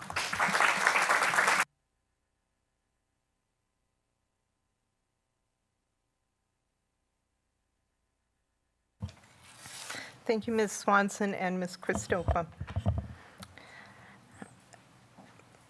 Our next item is 4A, the legislative update. Hi, good evening. So I did want to apologize because there is a broken link that I just discovered in the update about half an hour ago. So I did send a document to Ms. Shope that I'm sure will be posted as soon as possible there. So let me just open this up, had just a couple of highlights. I need to also update because there was an update very recently that the Legislative Fiscal Bureau released their estimates, so it's not a hard number yet, for the 2025-2027 biennial budget. They believe that there is approximately $5.1 billion surplus with $2 billion in their reserve fund with another $3.1 billion general surplus. So keeping that in mind for our discussion this evening, I think it would, my editorialized comment on that is that it's important for us as a district and as individual community members, as educators, and as people who live in a community that is impacted by public school funding deficits to please raise our voices and advocate to the state that we spend some of that $5.1 projected billion budget surplus on funding public schools. There was also a DPI memo released. Sorry, I'm like out of breath from clapping. There was also a DPI memo released, which is the broken link, which will be then posted, that really nicely summarizes all of the legislative action taken this past year that impacts public schools. I'm going to highlight just two of those pieces. Particularly, all of our elementary school teachers, if not all of our educators, are aware of Wisconsin's Act 20, which is heavily impacting how we do reading instruction throughout the state of Wisconsin. There was recently a lawsuit challenging Act 100, which is the other act that funds Act 20. So the last that when I wrote this report, it's not clear when there will be funding available to implement the majority of the action that the state is requiring school districts to take on Act 20. So that's just sort of something to watch and be aware of. Luckily, I just want to do a shout out to Ms. Moratek and her department. We are like far ahead of the curve in terms of like literacy instruction and where we need to be and what we need to be doing for kids. I'm sure our district will be fine, but that was something troubling, again, just to highlight another what's kind of amounting to be an unfunded mandate. So again, it's just sort of something to watch. They also passed Act 194, which is immunity from liability for administering an opioid antagonist, which is just in service of making sure that we're prepared to address health needs for students, parents, and our community. Last two items for the legislative update is our WASB resolutions are kind of coming up around the corner. The final due date for them is September 15th. Usually we submit those around August. And so I had already reached out to Board President Johnson and Dr. Garrison, and we're hoping to be able to get a board WASB resolution workshop scheduled sometime this summer, just to kind of democratize that. I don't like to be a power or information hoarder, like a lot of us have been on the board for a while. Some of us are very new to the board, so I wanted to make sure that all of our board members can kind of get a kind of a one-on-one or a 101 on how do you write a resolution. And what happens with those resolutions is if we pass one, it goes to WASB, which is the Wisconsin Association of School Boards. If they like our resolution, brings it to their state convention. At the state convention, school board members from around the state will vote on them, and that becomes the legislative priority for WASB and their advocacy for what should happen for public schools. So just like I shared, there's certainly a huge issue with school funding in the state of Wisconsin. It's part of our responsibility as school board members to advocate what is best for our school district to the state, and that is one of many avenues in which to do that. So we can look for a date for that to happen as well, and I appreciate Board President Johnson already kind of checking the calendar and being receptive to that.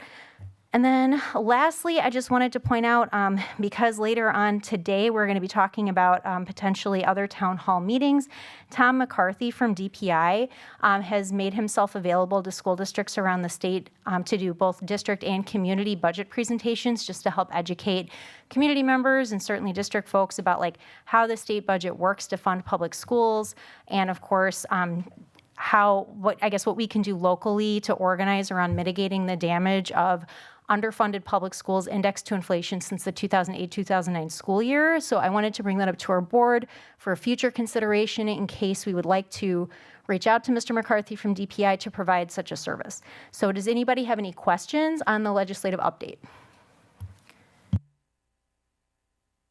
Thank you so much for the time. Thank you, Board Member Miller. We really appreciate that. And if there aren't any objections, I would like to circle back now to item 3, upcoming events. Board Member Hankins.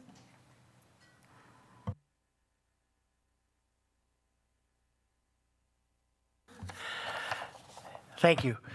I could read this verbatim, but the district has been holding numerous summer events. I've been able to, luckily, to attend 3 or 4 of them, but there's 2 more that are coming up. On July 10th at 5 o'clock at Fruzen, there's a make and take plant party.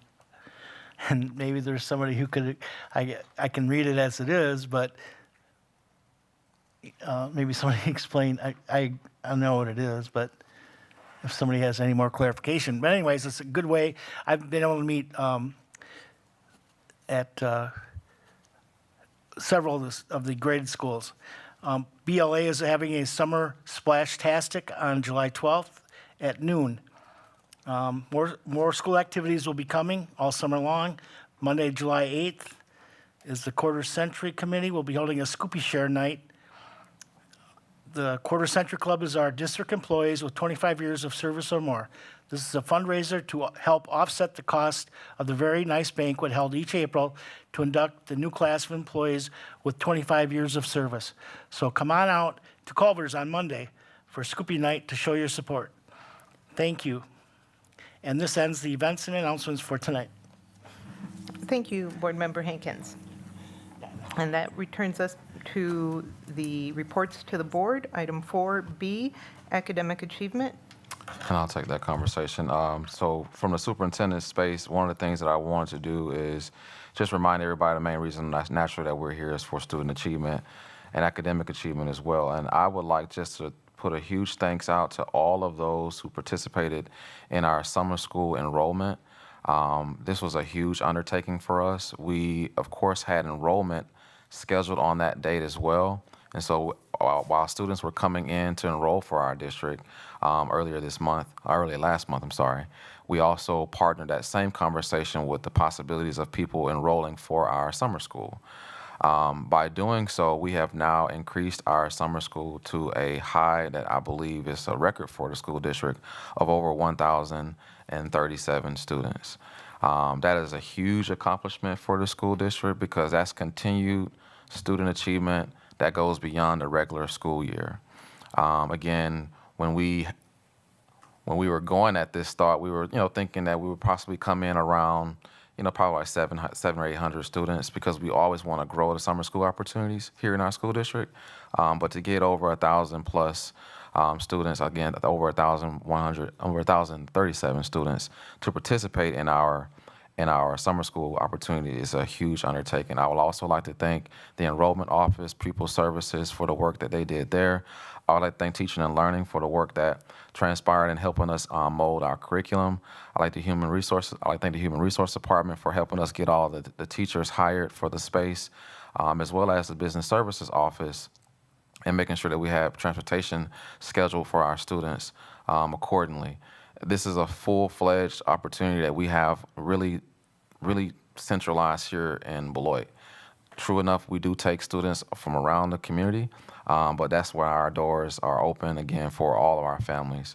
And again, without the work that came before all of the registration happened, of course, getting it organized, getting volunteers in place, asking our secretaries to come over to help us with it. Again, it was a huge undertaking from all departments in order for that to be both a successful day for enrollment, but also for summer school. And so that's my report for today. And again, I want to make sure I put that thanks into the atmosphere for everybody who had a huge part in that. Of course, we'd like to thank our parents for trusting us with their kids from, 7 o'clock in the morning to after 12 every day.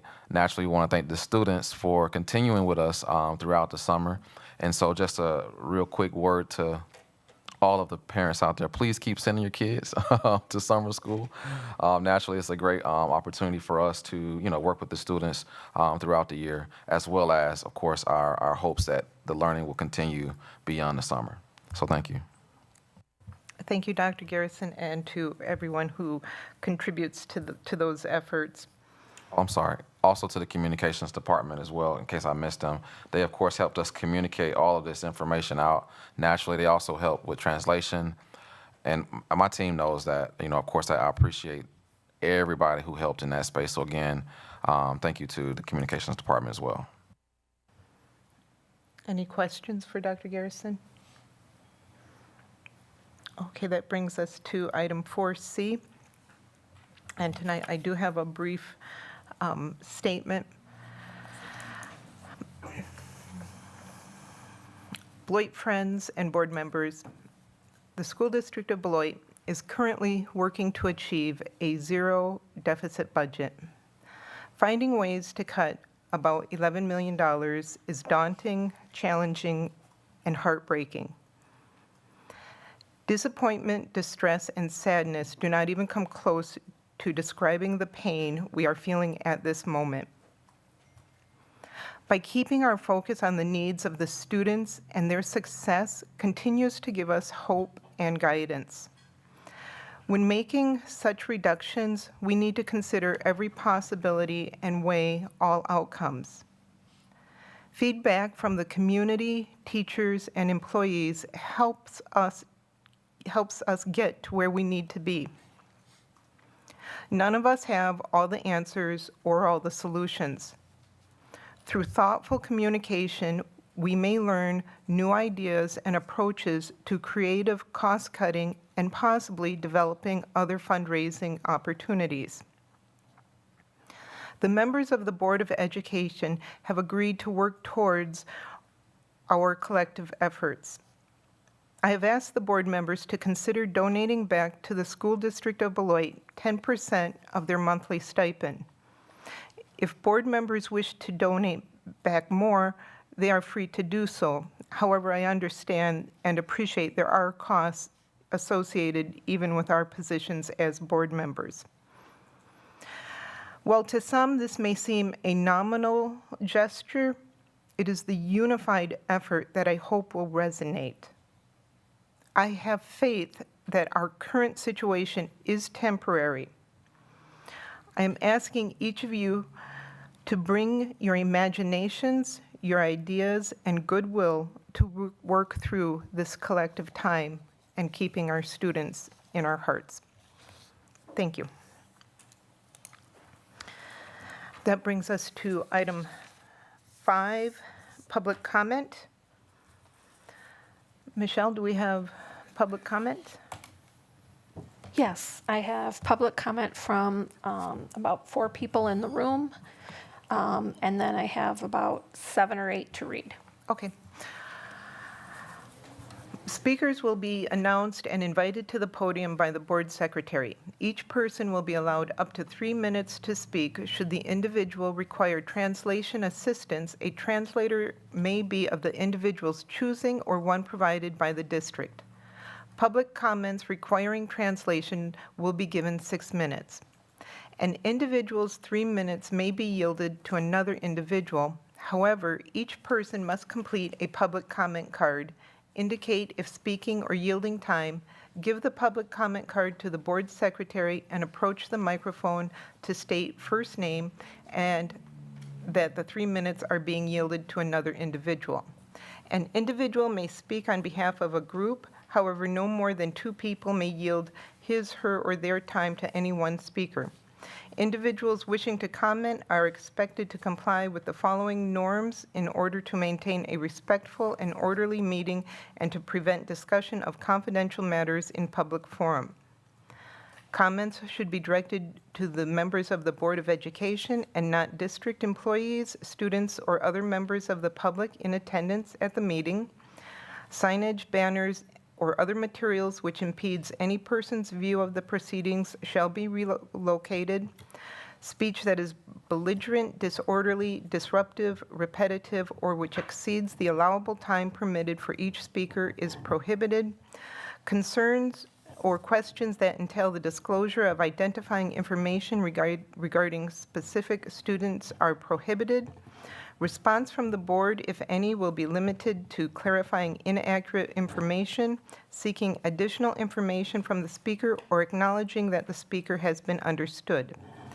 The board will not debate with an individual, and the board may not take action on an item raised during public comment that is not on the meeting notice or agenda. The chair will interrupt and rule an individual who violates any of these norms out of order. If ruled out of order by the chair, the individual's opportunity to address the board will end immediately and the microphone will be turned off. Thank you for your participation and courtesy. And Michelle, who do we have up first? So the first person I have is Carol, and she has 3 minutes yielded by Frank. Thank you.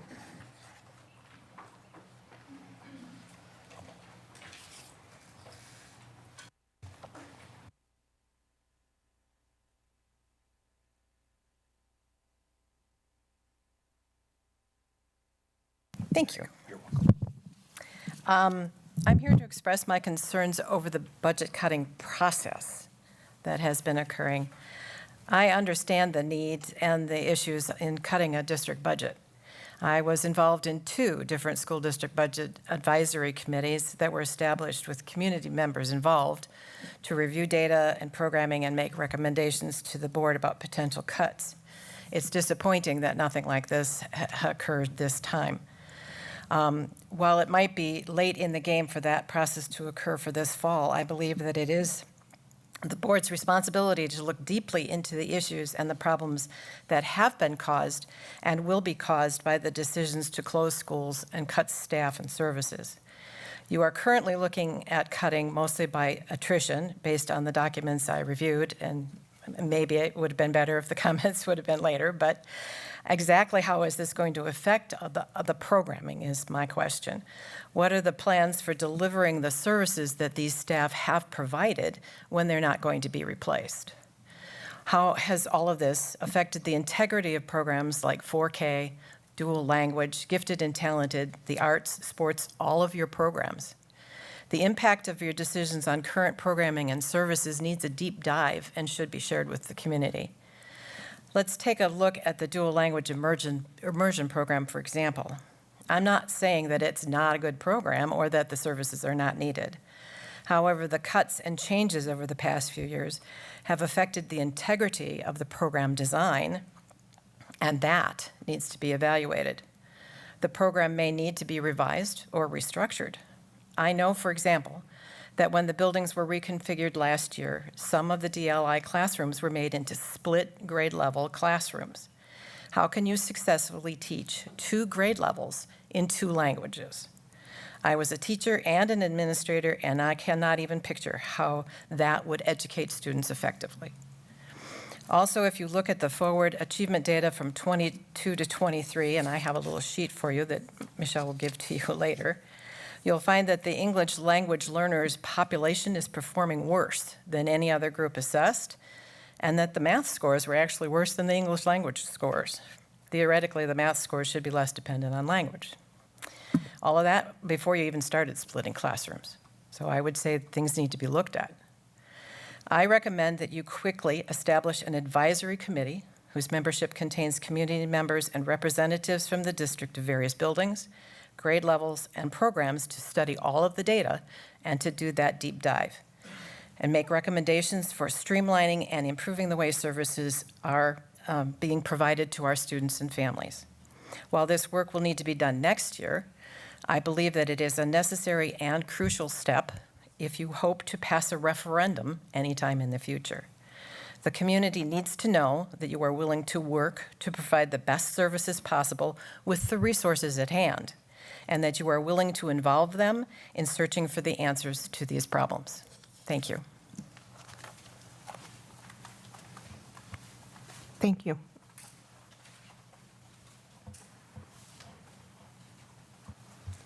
Next, I have James, and I have Kristen, who yielded her 3 minutes.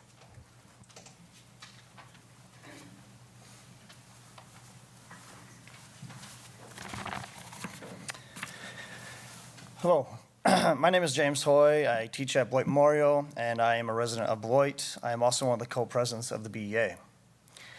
There are currently over 60 open teaching positions in the school district of Beloit.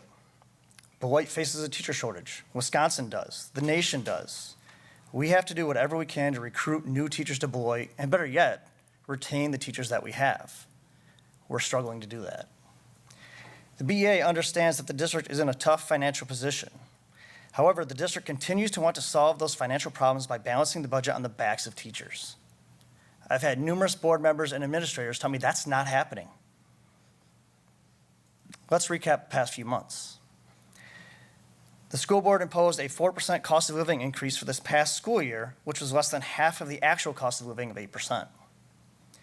In the spring, the board proposed a raise to the BEA for the next school year of 2%, which again is half the cost of living of 4% this year. I came to the board meeting and spoke to you a month ago about plans to double insurance costs for employees. Nothing happened, and that plan was implemented. Now, here we are with the district administration proposing 3 furlough days for employees. How is all of this not balancing the budget on your teachers' backs? The furlough proposal is flawed for many reasons. Number one, the plan amounts to a 1.6% decrease in pay for teachers and paras on 192-day contracts. It is a 1.4% decrease for employees on a 212-day contract. It's a 1.2% decrease for year-round employees. This means that those who make the most lose the least. Those who make the least lose the most as a percentage of their pay. Now, to be clear, I'm not advocating that we add days on, furlough days on for administrators. That's not what I'm looking for. I'm advocating that we scrap the entire proposal. Number two, the furlough days proposed in this plan are not PD days. Most of them are teacher work days. Why do we want to take more work time away from teachers? When does this administration and this school board think the work will be done? The work has to be done, and it always gets done. Let's be honest here. We know how it's going to be done. Teachers are going to go in and do that work on their own time uncompensated. Is that the message we want to send to our teachers and the community? To be clear, I'm not advocating that we change the days for the furloughs. I'm advocating we scrap the plan entirely. The timing of this proposal is also flawed. As teachers, we just signed our contracts for next school year. They were due last month, and they stated that we will make no less than X amount. Here we are 1 month later, and the district does not want to honor the contracts they sent out. I understand the handbook language allows the furlough days to happen. It's in policy. But just because it is allowed doesn't make it right.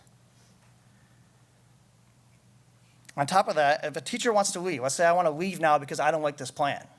As of yesterday, July 1st, I'm now penalized. I have to pay the district damages. This plan just came out on Friday. How do you hold teachers accountable and make them pay damages maybe because they decide they want to go to a different district now 3 days after this plan was proposed? To be clear, I'm not advocating that we change that. I'm advocating that we get rid of the entire proposal. This plan is not going to save the district anywhere near the amount of money the administration thinks it will. Allowing the employees to use vacation time and personal time to cover these days will greatly reduce the amount of money it will save. For the amount of stress, chaos, and resentment this proposal will create, it doesn't seem worth considering it the minimal amount of money that's actually going to save. If you allow all these things to happen, minimal cost of living increases, doubling the insurance costs, and now furlough days, you're asking teachers to work for less money next year. Is that the message you want to send your teachers and the community? I think we can all agree that academic achievement is a major challenge for our district. We need highly trained and qualified teachers in our classrooms to make any movement in this area. Continuing balancing the budget on the backs of your teachers is not going to keep or attract highly qualified teachers. I challenge the school board to ask for more information. What are the actual budget numbers? How much money has been saved with every cut? How much money will be saved because dozens of veteran teachers have left and will be replaced by brand new teachers? How much money has been saved at each specific building? How much at Keck? What are the specific detailed cuts? Do you have that information? I also challenge the board to show that you support your teachers. Find other cuts to make to come up with the money needed to cover this proposal. Or show the staff community that you support your teachers by using the district savings account, not a zero deficit budget. Because some things you have to compensate your teachers, and maybe you need to go into that savings account to do so. I acknowledge there are no easy answers or solutions to the financial problems this district faces. However, I do know that continually, over and over, asking your staff to bail out the district is not the best approach. And if the goal is to have highly qualified teachers in a classroom, this isn't going to work. Thank you.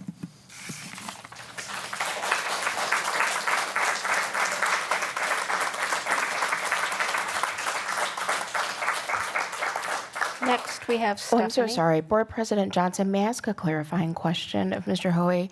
Are you saying that, first of all, thank you for your comments. Are you saying that you support the board passing a deficit budget?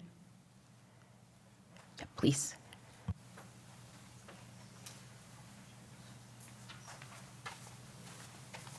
I would say yes, if that's what it takes. If there's not other cuts to make, which I think there could be out there, but if that's what it takes to compensate your teachers, I would say yes. Thank you so much. I just wanted to make sure I understood your request. Thank you. Next, we have Stephanie.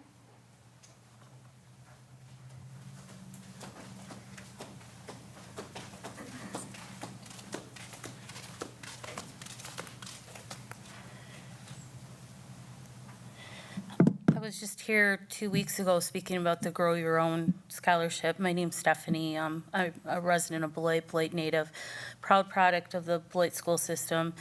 And it's been an honor and a privilege to work here for 23 years. I'm just pleading with you to take this off the table, the furlough days right now. Maybe revisit it if we have to at a later date. But last minute, it kind of gives everybody bad feelings. And also, I also want to advocate that if this has to be brought back on the table, that we take the paraeducators out of this, because these paraeducators have already lost a lot. They're not paid for spring break. They're not paid for winter break. They stretch their money, and it's just sad. So I'm just advocating that maybe this is taken off the table, please. Thank you. Thank you. Michelle? That's all I have for in the room. Any online submitted? Yes, I have about 7. Okay.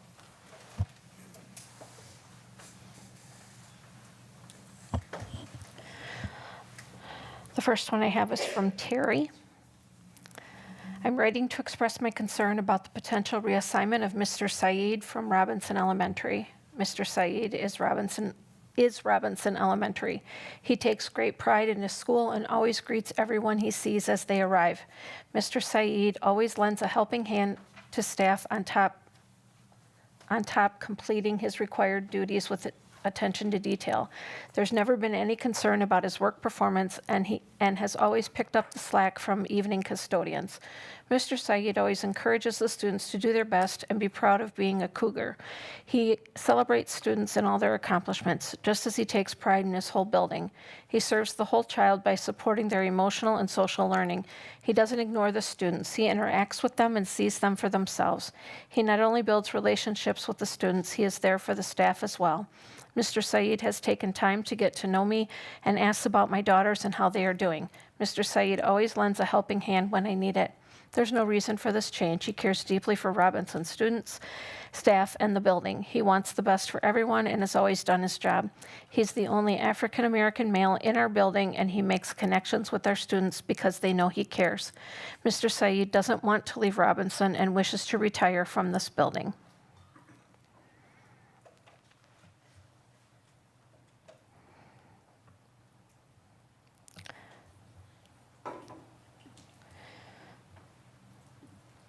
The next message is from Liliana.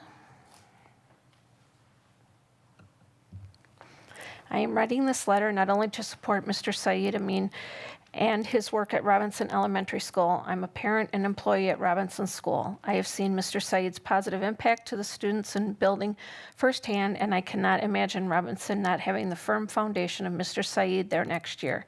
Some may feel that a custodian isn't that important to a school and that their role is to upkeep the building.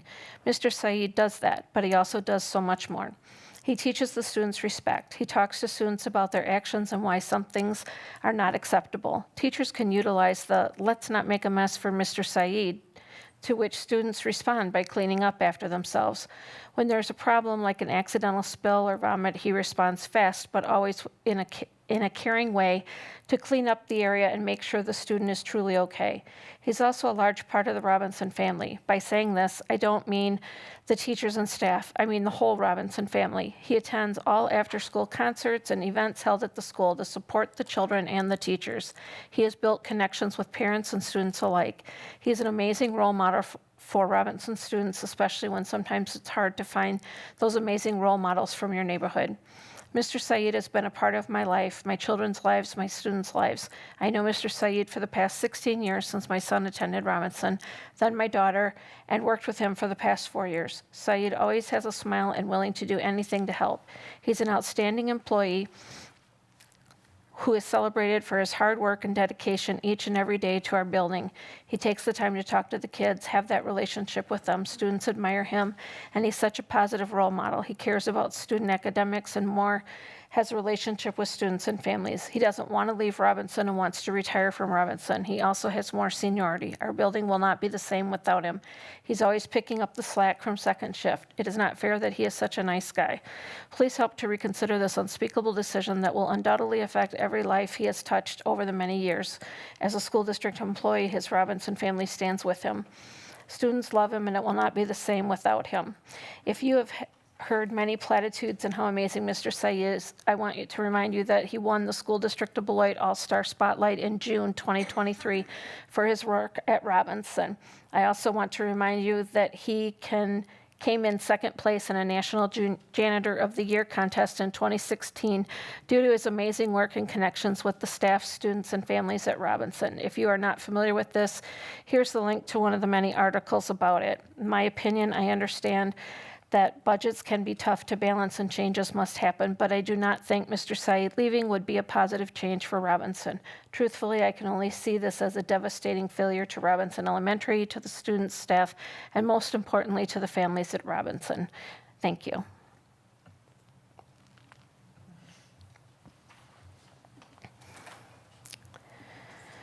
Next, I have an email from Rena, I'm sorry.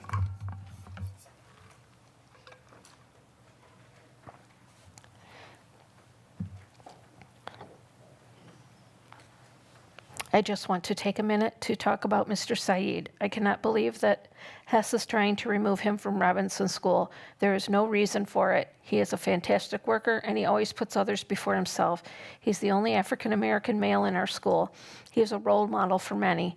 The students connect with him. He cares deeply about all the students and their academic performance. He engages with them in all aspects of education. He pushes students to do and be their best academically. He's a great human being. He always has a smile on his face and a song in his heart. He never complains about anything. He makes it easy to come into work early. Besides, I do believe he has seniority. There hasn't been a problem with his work performance either. He is always there for students and staff. Everyone looks forward to seeing Mr. Saeed. He is the backbone of Robinson. Please reconsider removing him. Students and staff would greatly appreciate him staying at Robinson. Thank you.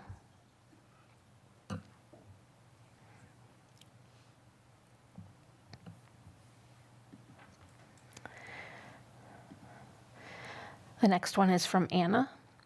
I'm reaching out with public concerns about the relocation of Mr. Saeed from Robinson Elementary next year, as there is no reason for this change and it would negatively impact our school as a whole in a multitude of ways. He has become one of the most prominent and consistent figures at Robinson Elementary forever, and I can't imagine coming to work without him. Mr. Saeed is one of the most caring, conscientious, and hardworking people I have ever met. He always goes above and beyond. I have worked at 3 other schools in the Beloit School District, and Robinson Elementary is by far the cleanest one I have worked at because of Mr. Saeed. That being said, Mr. Saeed's impact on Robinson Elementary goes far beyond keeping it clean, as he has formed strong connections with every single student and teacher here. All the students absolutely love him because while he is working hard to keep our school clean, he still finds the time to get to know all the students personally so that he can help them succeed socially, emotionally, and academically. He is a strong male role model of color for many of our students. Therefore, I urge you to reconsider forcing Mr. Saeed to leave Robinson Elementary, as relocating him would have a negative impact on every single student's social, emotional, and academic success.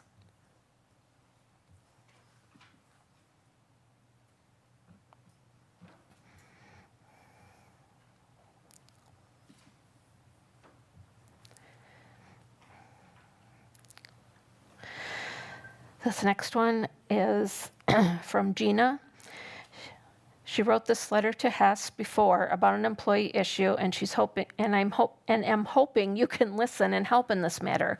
I am aware that Hess has nothing to do with employee hiring or placement, but I am hopeful that with your help, this situation can be remedied. I hope this message finds you well. I wanted to take a moment to express my deepest gratitude for the incredible work that Mr. Saeed Amin has done here at Robinson. He has genuinely been a robust role model for our students, particularly African American boys, showing them that he cares about his job and stresses the importance of reading and academic growth. In addition, his quiet demeanor and words of encouragement to students who are struggling behaviorally have not gone unnoticed. I am saddened to hear he was transferred to Gaston School against his request to stay at Robinson. Mr. Amin's dedication to supporting students both in their achievements and during challenging behavioral moments has not gone unnoticed. His hard work has been recognized by the district through various rewards, a testament to his strong work ethic and unwavering commitment to our school community.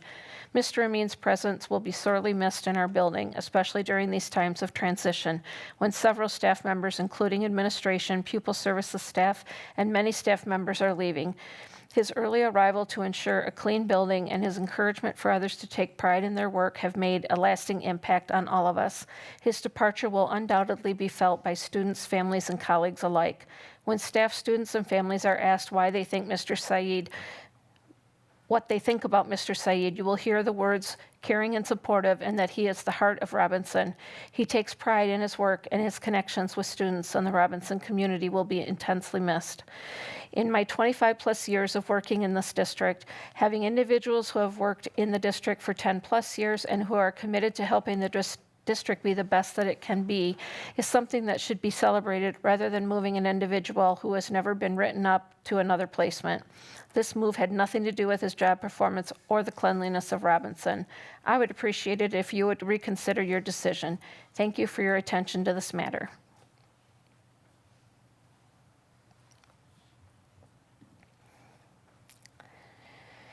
The next one is from Stephanie.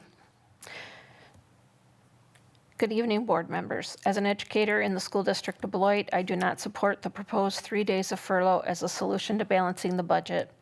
These furlough days are affecting all staff, and those with lower salaries stand to lose the most. The 3 days would result in a 1.5625% decrease in pay on a 192-day contract. It impacts teachers and paras by a higher percent than any other group. For example, people on a 212-day contract lose 1.4%. Year-round employees with 3 furlough days is only a 1.154% loss. But any loss of salary is unacceptable and should not even be a consideration. The most valued employees that have direct contact with the students on a daily basis are the ones that lose the most. I personally know of 6 teachers who have left the district this year, 2 even taking a pay cut because they do not feel valued. And with the 60-plus unfilled positions our district currently has, proposing to increase our insurance costs, pay us for 3 less days, and not even discuss a decent raise, you will be hard-pressed to attract or even retain quality educators for these positions. I urge you to look more into some of the higher-paid positions at Keck and consider how it was possible that several years ago we had more students in the district and only a third of the administrators and directors that are currently employed out of Keck. How was it that our district operated successfully back then with less students? But with less students and staff, we now need more Keck employees. Please stop trying to balance the budget on the backs of your teachers who are the lifeblood of this district. Thank you.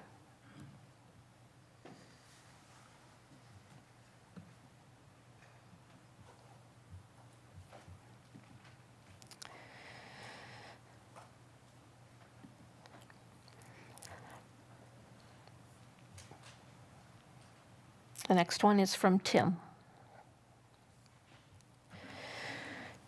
Dear members of the Beloit School Board of Education, I am writing tonight to address the proposal to impose 3 furlough days for the 24-25 school year. I just completed my 31st year in the school district and having served as president of the BEA for the past 23 years. Proposing 3 furlough days is the absolute worst idea I've ever heard. This proposal will further push our salaries below the cost of inflation and comes on the heels of doubling the employee share of the health insurance premium for next year. Enough is enough. Subpar pay increases and balancing the budget on the backs of your dedicated employees is not the way to attract and retain staff. It does just the opposite, as evidenced by our district continuing to lose veteran staff to other districts. We need highly trained and qualified staff in our district who stay here and work with our students year in and year out. Proposing furlough days does not make people want to work here. Beloit is an excellent district. We need to keep it that way. We need to keep it moving forward, and you won't until you appreciate the staff working here and not make us pay for the budget woes. I understand that times are tough and the budget crisis is real. However, there are still things to consider before taking away from employees.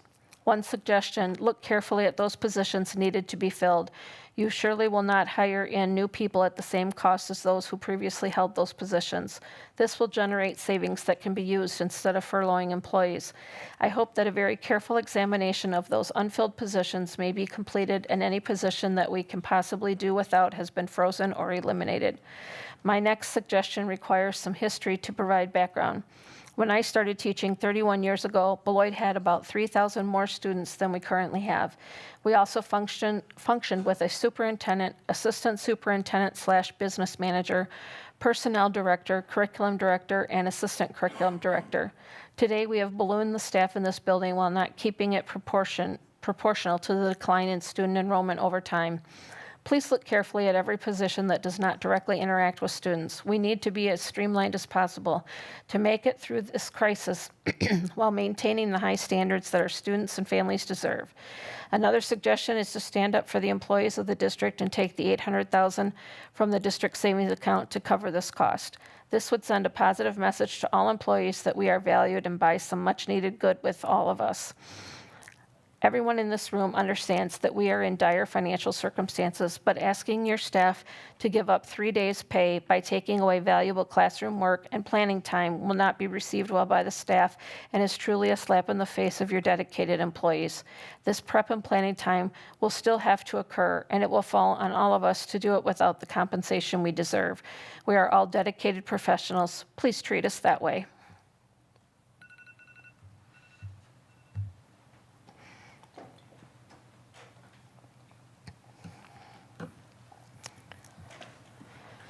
And the last one I have is from Julie.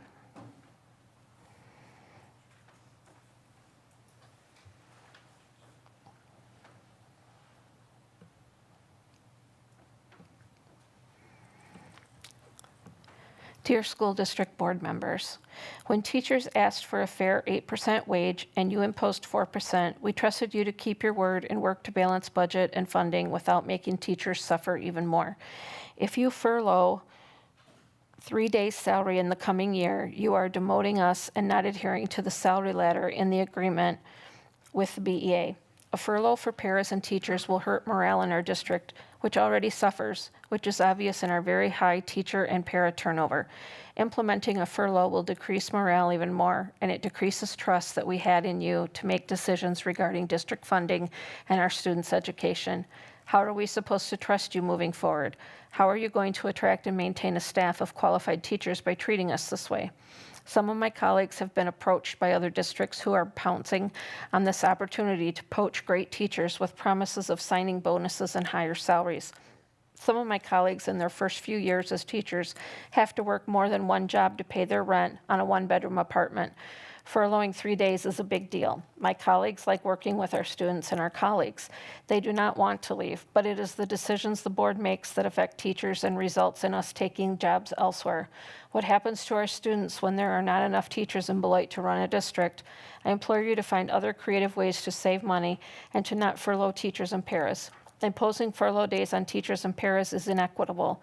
Teaching is a job that requires educators to do the job regardless of contract time, and teachers put in countless hours beyond the contracted day. If you impose 3 days of furlough on teachers, you're ultimately requiring us to work even more without pay.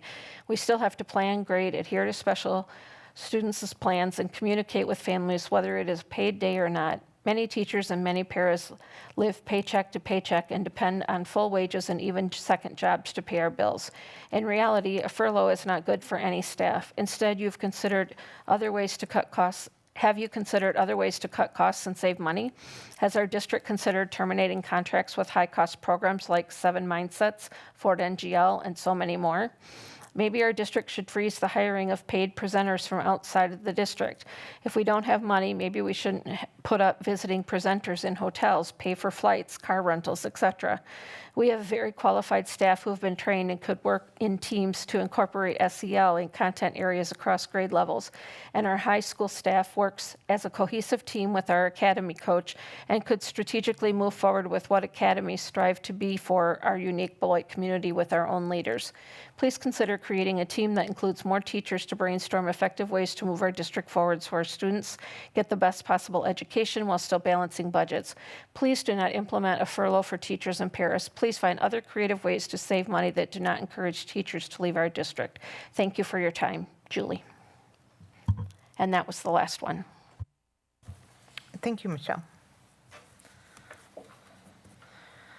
That brings us to item 6A, the preliminary 2024-25 budget status.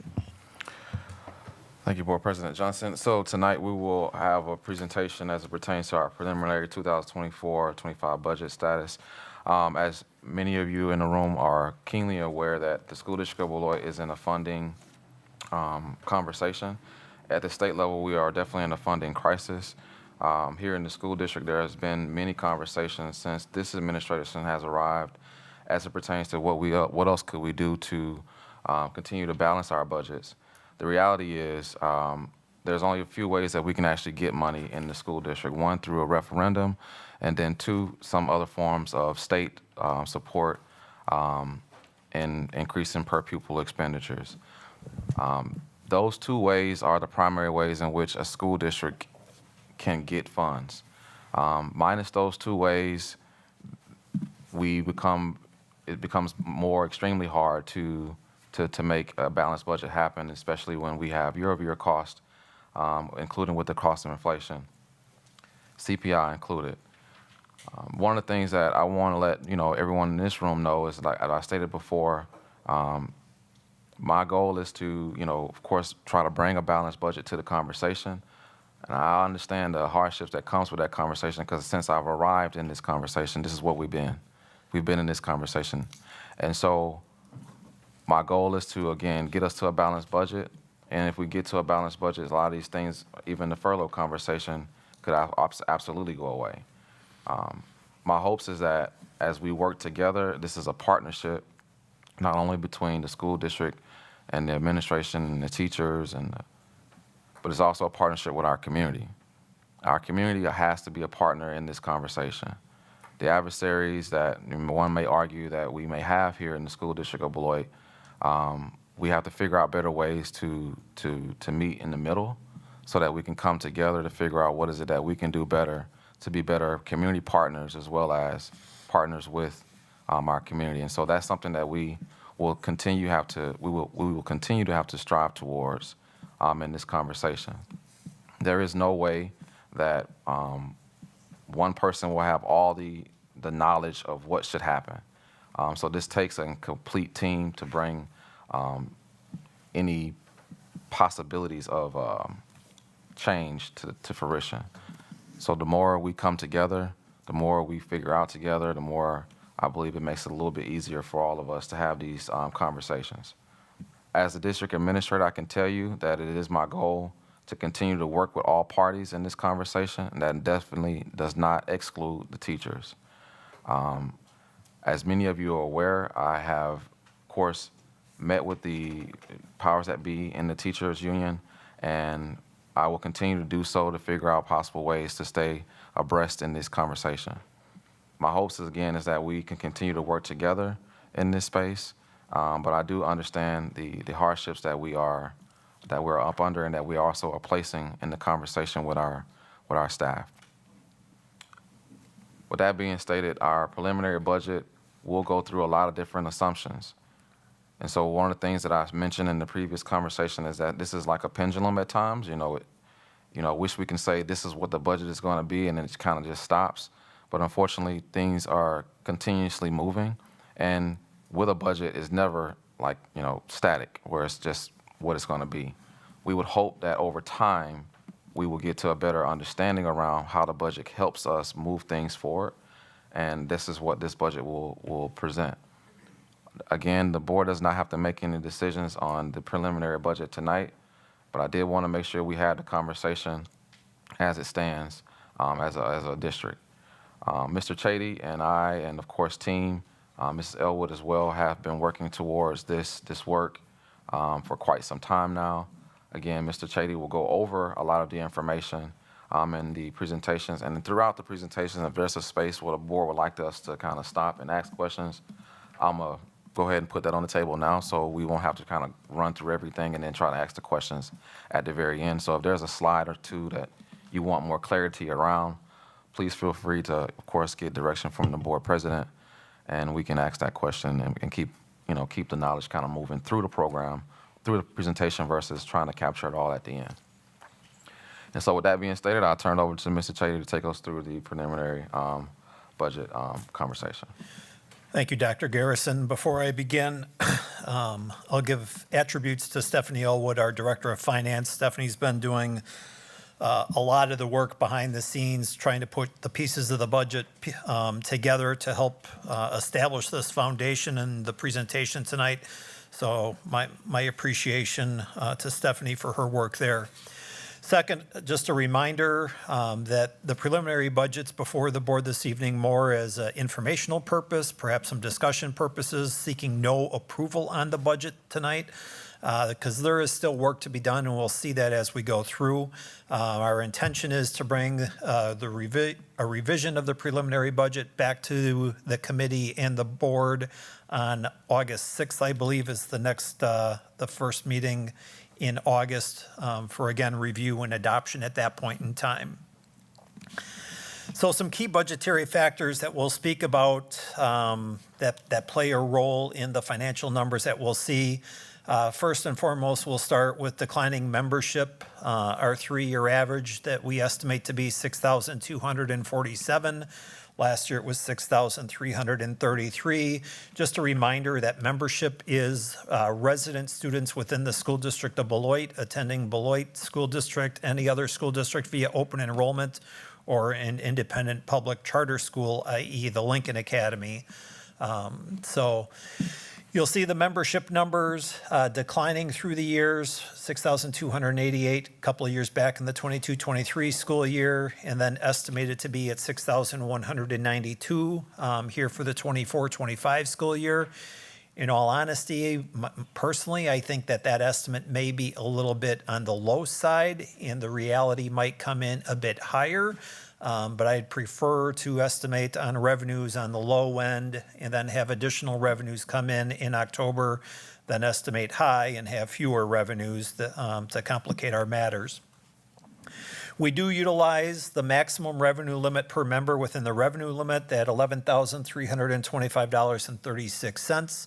That does include the $325 per member increase as provided in current state law and part of the recent biennial budget process, and then of course the veto that Governor Evers enacted to provide that $325 per member for the foreseeable years to come. We are we'll be using the remainder of the ESSER 3 funding to cover allowable costs here in July, August, and September. That grant expires on September 30th. We do have funding available there yet, though the funding's really been allocated for the HVAC improvement project at Beloit Memorial High School, and then some custodial costs and some other ancillary costs as well. But we do anticipate utilizing that full grant amount by September 30th, and quite honestly, may occur sooner. The district's equalized property value, we're forecasting a 10% increase. It's kind of a, it's a throw the dart, honestly. Anticipated increase. Last year, it was a 16.07% increase, and it's been a good, strong increase for a number of years now. 10%, I think, seems reasonable.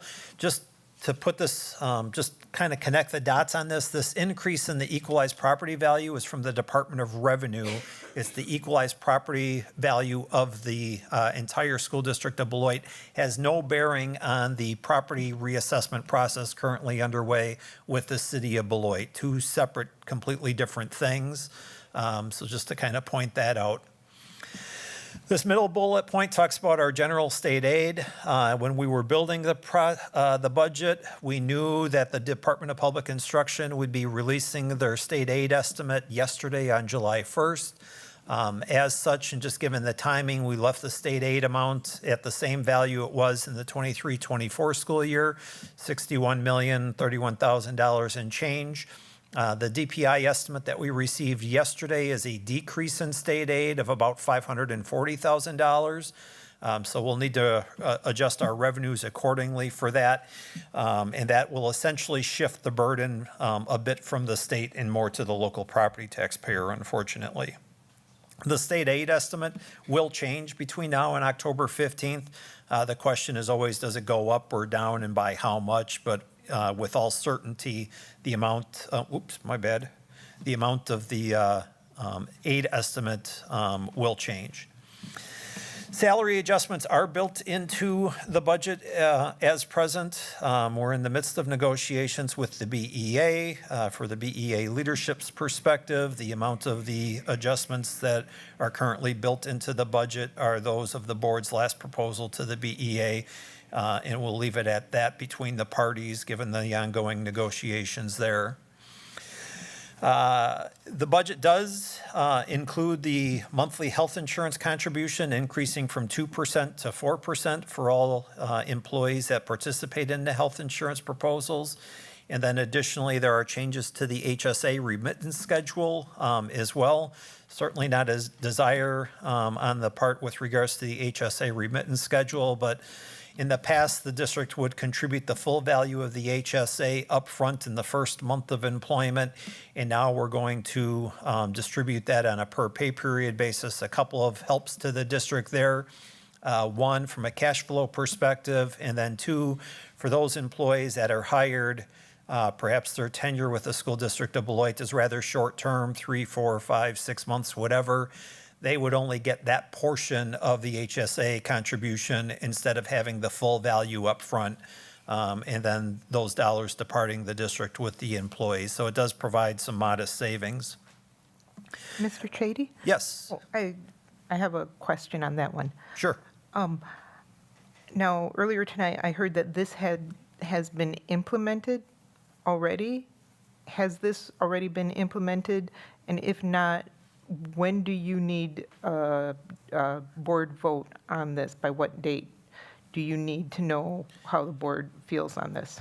So the implementation of the percentage increase technically goes into effect September 1st, however, was built into the open enrollment process for health insurance that employees throughout the district did late last month, and I believe that that's closed. Changes to the HSA remittance schedule would also go into effect September 1st. I'll comment a little bit about, does the board vote on that? I guess that's the discretion of the board. Along those lines, if that's the discretion of the board, there's lots and lots of reductions that the board could perhaps vote on. I think we're getting a little deep in the weeds there. It may significantly impact the timing of the budget leading up to that late October timeframe. But I work at the liberty of the board and Dr. Garrison, so we'll do what you request. Any other questions there? Okay. I do have one quick question. You noted the employee monthly health insurance contribution increased from 2% to 4%, so doubling. Could you give us an idea, just for context, of within Rock County or surrounding areas, what that typical monthly health insurance contribution is for employees? Yeah, so back during 2000 whatever, Act 11, that was kind of the downfall of the bargaining power of bargaining units, other than for base wages. Yeah, thank you, Act 10, thank you. The general consensus, most districts in the state and the state employees increased to 12% of the monthly premium contributions. So I can't speak specifically as to what Parkview's doing or what Turner's doing, or Janesville, I believe, just moved from 8 to 10 or 10 to 12. They did a 2% increase to one of those options as well. So the state average is about 12%.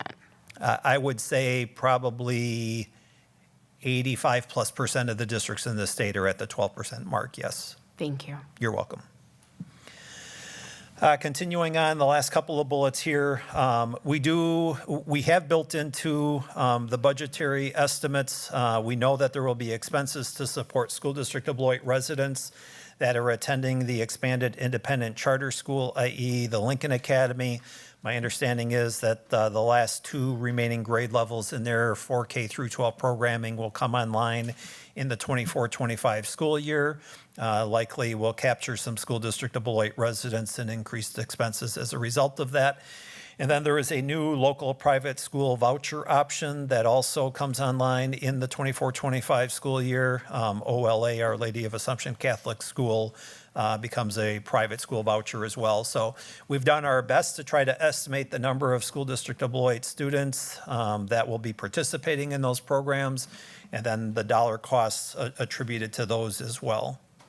And then lastly, we did ask all schools and departments to decrease their budgets by 10% with regards to their supplies and other budgetary spending. Many hit that mark. A few went above that mark. There are a few that were a bit shy of that mark. And we intend to be looking at those that were below the mark to see, do we need to put that squeeze on those schools a little bit more? Or perhaps is there some validity in leaving their budgetary reductions as is? So those are the big factors. The next few slides I won't speak to in a lot of depth, because this goes back to that May 21st school board meeting and those presentations with regards to proposals or ideas with regards to making reductions within the budgets. Many of these haven't been filled, obviously, because of reductions and attritions, and there may actually be some additional opportunities to come. It's not really what we want to do, to be honest with you. We never want to lose positions, and more importantly, the people that go with it. But the labor market is challenging. We need to do a better job of trying to get high-quality staff hired to fill some of our vacant positions. But certainly some of these positions are likely okay to go. So again, this goes back to that May 21st presentation, and I'm just going to fly through the slides. These two items. Whoops, yep. I see Board Member Levy has her hand up. My bad. My apologies, I didn't take it down from my last question. Okay, yep, that's fine. Yeah, thank you. So that slide dealt with the compensation and benefits, maintaining class sizes. We just talked about the health insurance impacts. There's the facilities impacts as well. So currently in the last year's 23-24 budget included a $550,000 transfer from the general fund to the capital improvement trust fund. If finances provided for that opportunity, and we're still crunching those numbers to see if we'll be able to make that transfer for 23-24, but more importantly, we took the $550,000 transfer out of the 24-25 because it's not there. Some other notations here with regards to the facility changes. You can see reductions in staff, reductions in changes in the HES custodial. We worked with HES We strived for a 10% reduction in our expenses there. Quite honestly, we're a bit on the plus side of that, a bit more than that.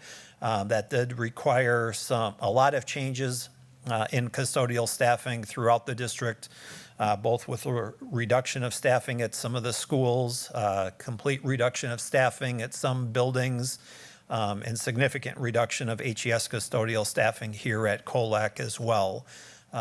Prior comments from public comments perhaps somewhat address that as well, but keep in mind that that's a staffing decision of our contracted vendor, HES, and not of the school district. Budget reductions listed here, again, from that May 21st meeting with regards to programming, instruction, resources, special ed to the best of our ability. We have captured these items in the budget presentation to follow here. We'll certainly go back through and make sure that we have those at the appropriate dollar values as well.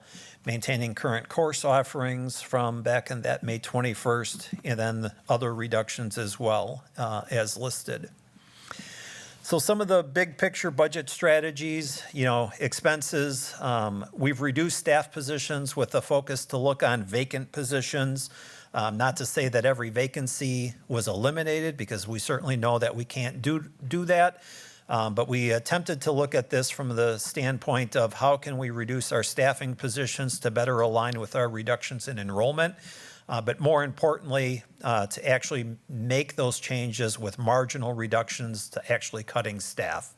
We've had very few non-renewals of certified staff. Unfortunately, we've had a good number of exits from employees, but that's, I don't want to say they decided to leave, right? But at the same token, there's probably valid reasons why they did. Some of those may be district related. We talked about the department and school budget expenses. Oh, I'm sorry, we do have a question. Okay. It's real this time. Okay. If we could go back to the budget reduction slide that says maintain current course offerings. So my concern with the discontinuation of middle school choir, what is the, and this, anyone can answer this from the admin team, please, whoever has the information. What is the plan to make sure that we are not killing the choir program by eliminating this position? Because that, the pipeline for your high school choir comes at the middle school level. So what is the plan to ensure that we maintain a choir? Yeah, I appreciate that. And just so you know, since we've had our conversation in May, our choir teacher has moved forward in signing her contract, and she's looking forward to having that 0.5 at both middle schools, just as our orchestra and band teachers do. With her licensure and talents in choir, as the students have a requirement for music education for grade 6, it's going to allow her to lean into choir and singing. And then in addition to that, we're going to be working with her to think about other opportunities. For example, students that are interested in choir and singing could participate in the orchestra and band concerts. And then also we'll be working across the departments with the high school choir teacher to think about how to bridge. Great. And then just one additional point that I thought of as you were speaking. Thank you for that updated information. Is there the possibility of having like a choir club so that we can maintain that interest and that space for students to participate outside of the classroom? I would just hate to see a program die because we reduce staffing. I actually think that, I'm surprised, Ms. Levy. I think that's a great idea. So I will bring that back to the music department and see if there's interest in that for sure, but definitely will advocate for it because I think that's a wonderful idea. Thank you so much. Yeah, thank you.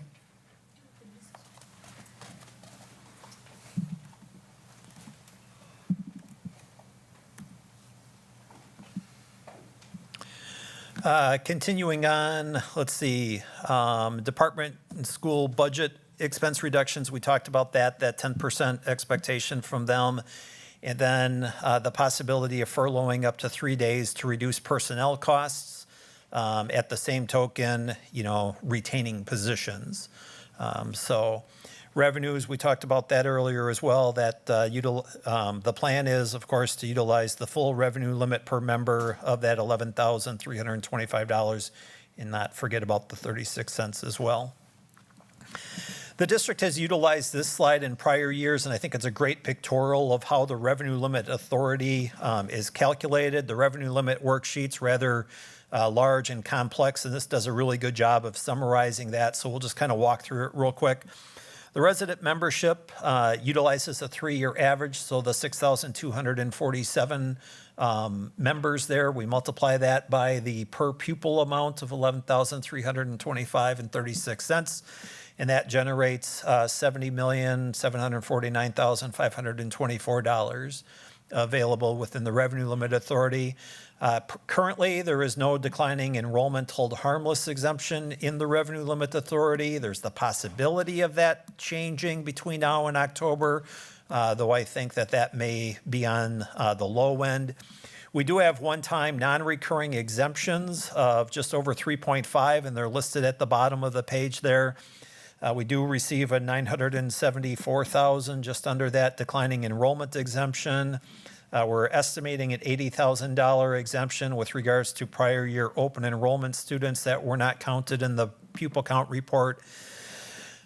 We can re-levy for some refunded or rescinded taxes. We know that to be about $25,225. And then private school voucher program payments of just over $2.4 million are there as well. So add all of those up, it equates out to about $3.5 million in those non-recurring exemptions, no recurring exemptions. So the total revenue limit authority reflected there $74,250,336, and you'll see that again. Board Member Levy? Thank you. Really quickly, I just have a question for clarification on the furlough days that are proposed. That is for all staff, correct?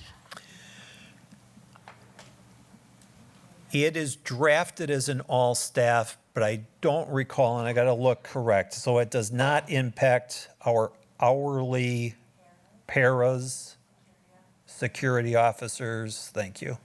Yeah. So it eliminates paras and security officers.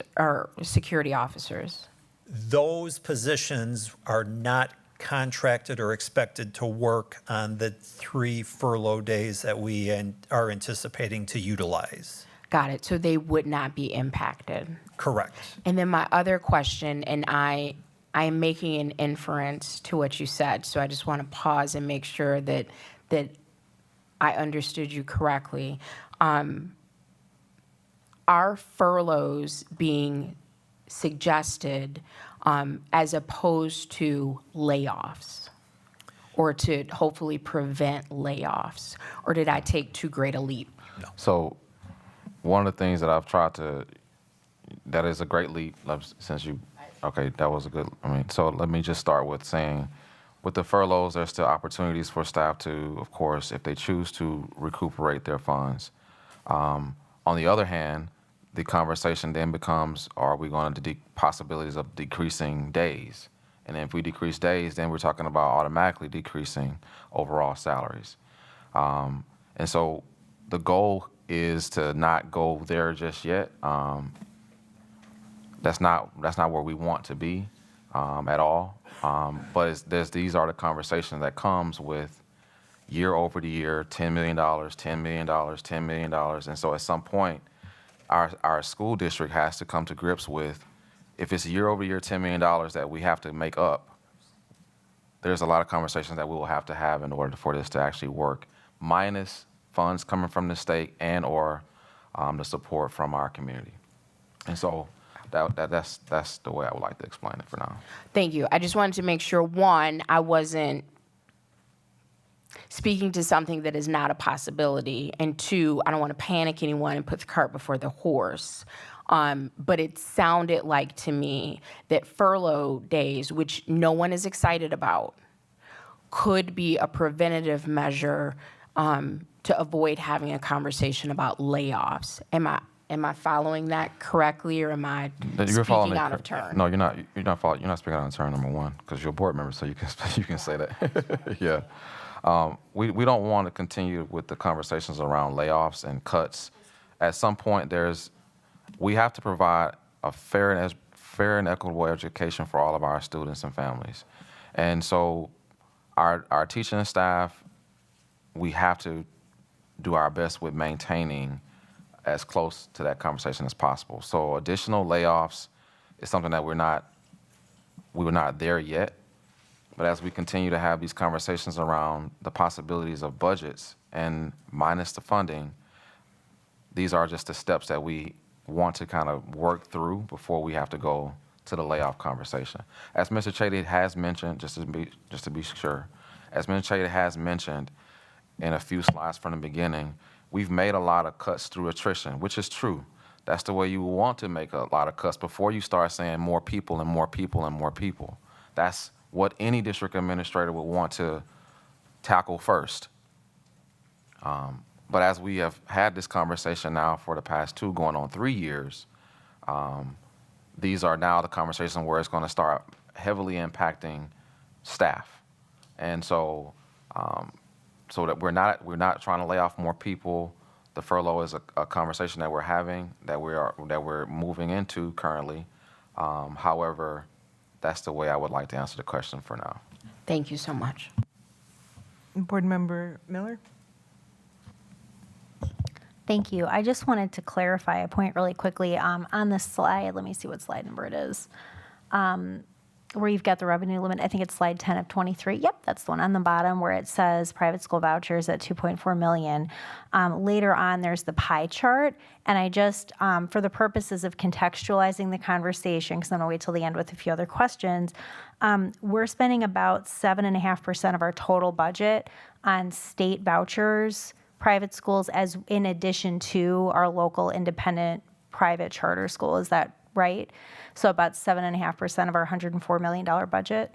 It's probably higher than that, and we'll talk about that when we get to the expense slide. Right, so closer to like 10%. And we're also paying around $10 million a year to fully fund ourselves special education because the state only funded it, was at 25%?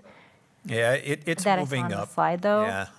Which it's supposed to be 2/3, right? And has never been. Okay. So the reason that I'm asking this at this point in the presentation is I think a lot of us are going to have questions later, and I want to kind of like, at least in my mind, understand what are the things we can and cannot control. And one of the cannot control pieces, at least for this budget cycle, is like the gross negligence that our state has exercised across public school funding in Wisconsin. Is particularly harmful to Beloit because of the charter school legislation.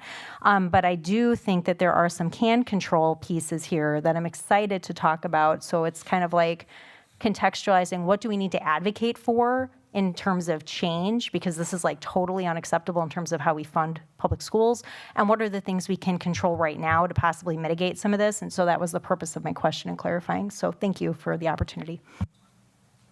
Any other questions right now? Thank you. Okay, I'll continue on. Slide on the revenue limit membership.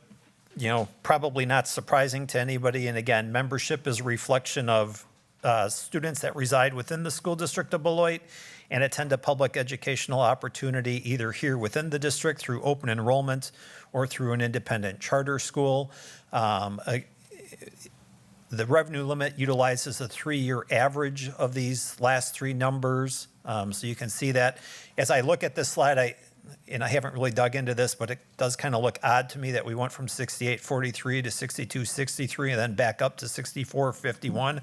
I don't know. That's the number that the DPI has on file. That's what was reported in prior years, but it looks a bit strange. This slide speaks to the revenue limit, tax levy, the general aid implications, and this is really probably important from a property tax perspective. So what I'd like to do is, instead of speaking a lot about the verbiage above, we'll focus on the pictorial here at the bottom. Our revenue limit authority, as current, is $74,250,000. So you take the revenue limit Then you subtract out the state aids that come to the district through equalization aid and high poverty aid, and you can see those numbers reflected there. State general aid, $61,031,204, but again, that was the 23-24 value. The aid estimate received by the Department of Public Instruction yesterday is about a $540,000 decrease from that. So then over here on the right, after you take your revenue limits, subtract state aids, you end up with your tax levy amounts. Currently, the tax levy would be distributed as follows. The general fund, about $11.9 million. Fund 38, our non-referendum approved debt, $965,000. Levy Fund 39, that should be not Fund 30, Fund 39, just over 105,000. The Community Service Fund, Fund 80, about 250,000. Now let's go back to that state aid. Again, the state aid estimate that we received from the DPI yesterday is about $540,000 less. That then will increase the general fund tax levy from the 11.9 to about 12.5 million. So when state aid goes down, the amount within the revenue limit, the amount that we have, the full revenue limit authority doesn't change. But what changes is who pays how much. So when state aid goes down, that puts greater burden on the local property tax base. Between now and October 15th is when the DPI will certify the actual state aid amount. We know it'll change. The question is always, which way does it go? Does it go up for us, which we prefer, or does it further decrease, which we hope to avoid? Questions on that slide before I go on? I just want to make sure we note that the property tax or the levies that happen with the property taxes this year in the city would not impact the school district. Correct. The city reassessment process has no bearing on the school district. It doesn't generate any additional dollars for the school district. It may impact how much of how the proportional share of the property taxpayers within the city of Beloit to the school district, but the school district doesn't generate any additional dollars from it. It simply helps distribute the property, the tax levy amongst the various individual parcels. So we can talk more about that, perhaps at a future presentation as well. So these are the revenue sources that we have in place for 24-25. Looking at the columns going down, probably the easiest, our general fund, $87.2 million, our special education fund, $17.1 million total for our operational purposes, $104.3 million. Looking at some of the individual roles, we kind of call out this general state aid here in the middle, 65.06%, other state sources, 13.35%, so 78.41% of the revenues to operate the school district in the coming year currently forecasted to come from the state of Wisconsin, an additional 7% from federal sources, so really 85+% of the budget is state or federally funded, which puts about 15% then on the local property tax, currently 12.72%. To put this in perspective, our 23-24, the school year just completed, had budgeted revenues of $98.2 million as compared to this coming school year, 24-25, of $87.2 million. So a decrease in revenues of $11 million. The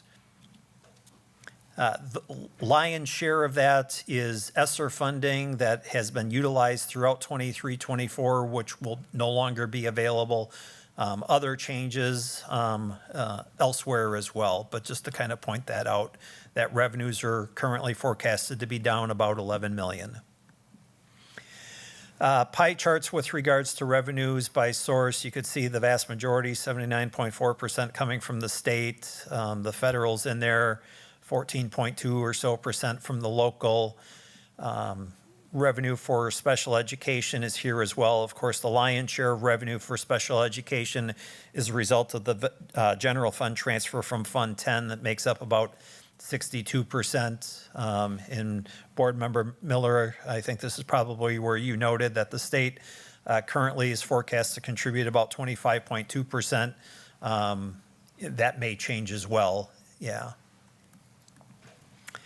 Then we can look at the objects, object expenses, and again, we can look, we'll look both at the columns and we'll come back and look at some of the rows as well. So our general fund expenses currently forecasted for 24-25 to be 94.2 million. Special education, 17.1, total expenditures of 111. And I just want to go back real quick and let's just do a comparison on that total. So 111, but yet our revenues are forecasted to be at 104.3. You know, right there, $7 million or so deficit that we're still struggling with and challenging to work through. Talking about some of the rows specifically up top, our row 100 salaries and 200 benefits.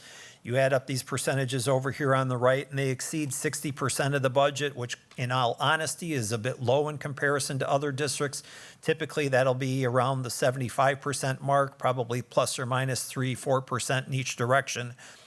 But one of the things that causes our percent of budget to go down is really found in the 300 purchase services row. And that's where we have about $16 million at the parts of the school district of Beloit that goes to provide for services provided to school district of Beloit resident students that are attending through open enrollment, through the independent charter school, or through voucher school programs. So essentially, school district of Beloit resources are being used to employ staff in those other institutions to educate our kids. So if we really factor that into the 60% currently in salary and benefits, that would likely put us up in that mid-70 range where it's pretty typical that school districts would be. Expenses by function are also listed here. And again, you know, taking a look at the top, instruction and instructional support, you know, 60 plus $61 million is there. And again, that's about 60% of the budget. More importantly, I would say, let's come down to the bottom three rows where we've got instructional service payments, private school voucher, and charter school payments. You add up these values here, it's about $16 million, and that's essentially, again, the cost that the school district of Beloit incurs to pay for Beloit resident students attending programs outside of our district through other public institutions. Pie chart again about the expenses by function. Our fund balance analysis, I know that this slide has a little bit of revisions on it from what the public has seen in the past. We've changed it so that it had a beginning fund balance amount. So if we look at the actual estimated 23-24, we ended the year a year ago, September 30th of 2023, with a fund balance of $9,647,666. This change in fund balance row essentially would reflect the surplus or the deficit that the district experienced in those years. So again, that 22-23 school year, we had a 2.6, almost $2.7 million deficit, about a $6.2 million deficit in 21-22. And you can see kind of the years back, there were some years with surpluses, some years with deficit positions as well. Of course, we don't have just, what is it, July 2nd. We don't have June 30th, 2024 values yet. We'll have that in probably the next 4 to 6 weeks. Board Member Hankins? I just want to address the elephant in the room.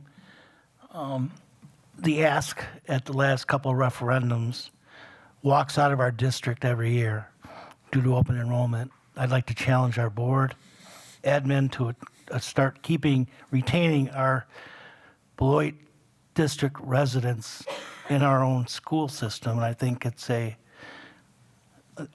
definitely need. You add up the numbers, 7.6 plus another 10. That it's our district monies that are going out. If we just started to chip away at that, a lot of our monetary problems would resolve itself. But I'm going to challenge our board to get involved to educate our district people who think that we have such a bad school district, and open enrollment's a great thing, but our word of mouth is not good amongst ourselves as a Beloit resident, and the narrative has to change. Those dollars are walking out of the district every year.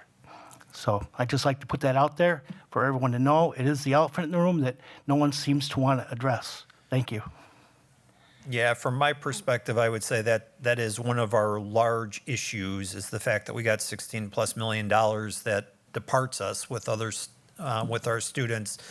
Throughout my career, I've never seen a district had great results in getting students that left the district to return. Yeah, but more importantly, right, we'll be futuristic, and we need to find ways to retain our students and our staff, and we probably know what some of those challenges are that are contributing to those exits. I agree with that. We got to start retaining. I'm not saying talk to the ones that left, come back, if so be it, but we have to keep the narrative changing on new incoming students, or there's just, I'd like to start tackling that. Thank you. May I ask a clarifying question for Board Member Hankins? Sure. Thank you so much. I just want to make sure that I understand the charge correctly. What does that look like from your perspective? Well, just in rolling in bed at night, again, changing the narrative, and how the best, to me, the best form of advertising is word of mouth. We, as a Beloit citizen, and I hear the narrative, I have been through the schools. We all have problems in our school, but our narrative at base is, let's go to Turner. Or, you know, I don't think the parents or whoever is sending their students here are giving us a chance. So I'd like to see perhaps open our schools up while kids are in places to show the public, like an open house, teaching them that, having them a question and answer with, if you live in the Todd district, that you have an open house, and say, hey, come and visit our school, ask the principal, meet them. I just think that there are ways, and I haven't studied it, but I'd like to address it. I think that administration has a lot to do, but I think that as we as a board, Megan and I talked about, and Megan's talked about going door to door, but this is more important, to get the narrative changed. I'm not sure what that looks like, but I think it needs to be done. Thank you. I don't have all the answers right now. No. Thank you. It just sounds like open houses, which happen, back to school nights, which happen, expos, which happen. I just wanted to make sure I wasn't missing anything in your charge. No, I just I think we got to tell the truth and say the narrative has to change. We know we have a bad reputation, without glossing over it and saying, say here's we understand the problem and we're trying to address it. Help us, like we have with the listening session with the failed referendums. I think the same thing's got to happen. Thank you, Board Member Hankins. Board Member Miller? Thanks. So again, challenge accepted, and Ms. Christopa did a beautiful job putting, I don't know if folks at home want to see, but my screen is blurry. So I've been asking for, and I'm just going to gender myself, a grandma brag book, so I can go literally knock doors and be like, hey, do you know about our amazing school district? And look at the wonderful things that we have, because that's different from showing people dollars and cents of a referendum. And as we can see here, the state is criminally underfunding schools and has been doing so for almost 20 years. And until we all get out and vote and demand all of our legislators and people who are running for office ask for the Blue Ribbon Commission recommendations to be put into place, challenge how revenue limits are distributed, all of these things that we can't control except through advocacy, which should absolutely increase and continue to happen. And we will be doing so when we write our WASB resolutions, I hope. All of us on the board should be out this summer, and it's come up a couple of meetings now, and I, be happy to go anytime. I'm done working tomorrow, so I'm free. But Ms. Christopa has taken the time to put these together. I would love to accept that challenge, and I think that our board should probably be putting times on calendars for us to get out, split up neighborhoods, and anybody is welcome to join in. But I fully agree with you, Mr. Hankins, that is absolutely part of our charge. Thank you, Board Member Miller. Any other questions at this time? Mr. Chady, I do have one, going back to the general fund revenue by source. Our local contribution is 14.2%. Do you know what the state average is? Next slide. I don't off the top of my head. I would say that the school district of Beloit is one of the few districts in the state that's highly funded by state aid. So you see that reflected there. I would venture to guess, I'll just use my old district, Marshall, as an example. I believe Marshall local funding was probably around 58 to maybe like 65%. So that percentage changes district by district for a number of factors. Yep. Yep, Dr. Garrison, please. So as I understand it, of course, when we think about the local piece, and again, this number could be fluctuated, the school district of Beloit is probably in the bottom 10 in local support. And so, again, that number kind of fluctuates. And so when you're thinking about how much a school district can get from its community support, that's a drastic difference. When you're talking about 14%, that's a big difference between how other cities are being funded. And so I've shared this before in previous presentations that when we look at our mill rate and we look at our room rate drops over the years, that our mill rates overall is super low. We're at 396 now. I believe that's probably one of the lowest in the state of Wisconsin. And so again, the school district of Beloit does have work to do in its partnership with the community for better support of its schools. I know we do a whole lot for our community. We talk about it. We've upped our game and making sure people know what we're doing for the community and the schools, but more work needs to be done. Thank you. Continuing on, this slide speaks to the other funds that compose the school district operations and budget. They're not part of the general operation Fund 10 budget, but there are certain revenues and expenses that occur in various funds for special projects, debt service funds, food service, community service, or cooperative programming as well. Really, for the most part, none of these impact Fund 10 significantly. Fund 80 could have some impact beneficially to the general fund, and we're working to explore those opportunities as well. A couple of remaining slides. So really the what's next, and then we'll talk about a timeline. So we'll incorporate the DPI aid estimate that was released yesterday. Of course, I couldn't do that in this presentation, which was uploaded to board docs last week. So we'll do that. We'll be looking at and refining all of our budgetary revenues where necessary, trying to confirm that the current budgeted revenues are reliable. I'll be honest with you, there were some smaller revenues that we just didn't know, so we didn't plug a value in. But even when we go back in and review and put a value in, that's not going to generate $1 million. I don't even know it's going to generate $100,000. They were that small. But there are additional revenues out there that aren't accounted for, but we'll get that ironed up here in the next few weeks in advance of that August presentation. We also need to be refining our personnel costs. Of course, there's a lot of staffing changes occurring right now. Those staffing changes can perhaps help us. Unfortunately, if there are tenured staff that are departing the district and we are able to fill the position, of course, we want to try to fill the position with the most qualified individual. But at the same token, there's cost savings or cost issues here as well. Continue to scrutinize the vacant positions. We talked about the potential implementation of the 3 furlough days. We also had previously spoken about the changes in the school and department budgets, and we'll continue to re-examine those to see what we can do there.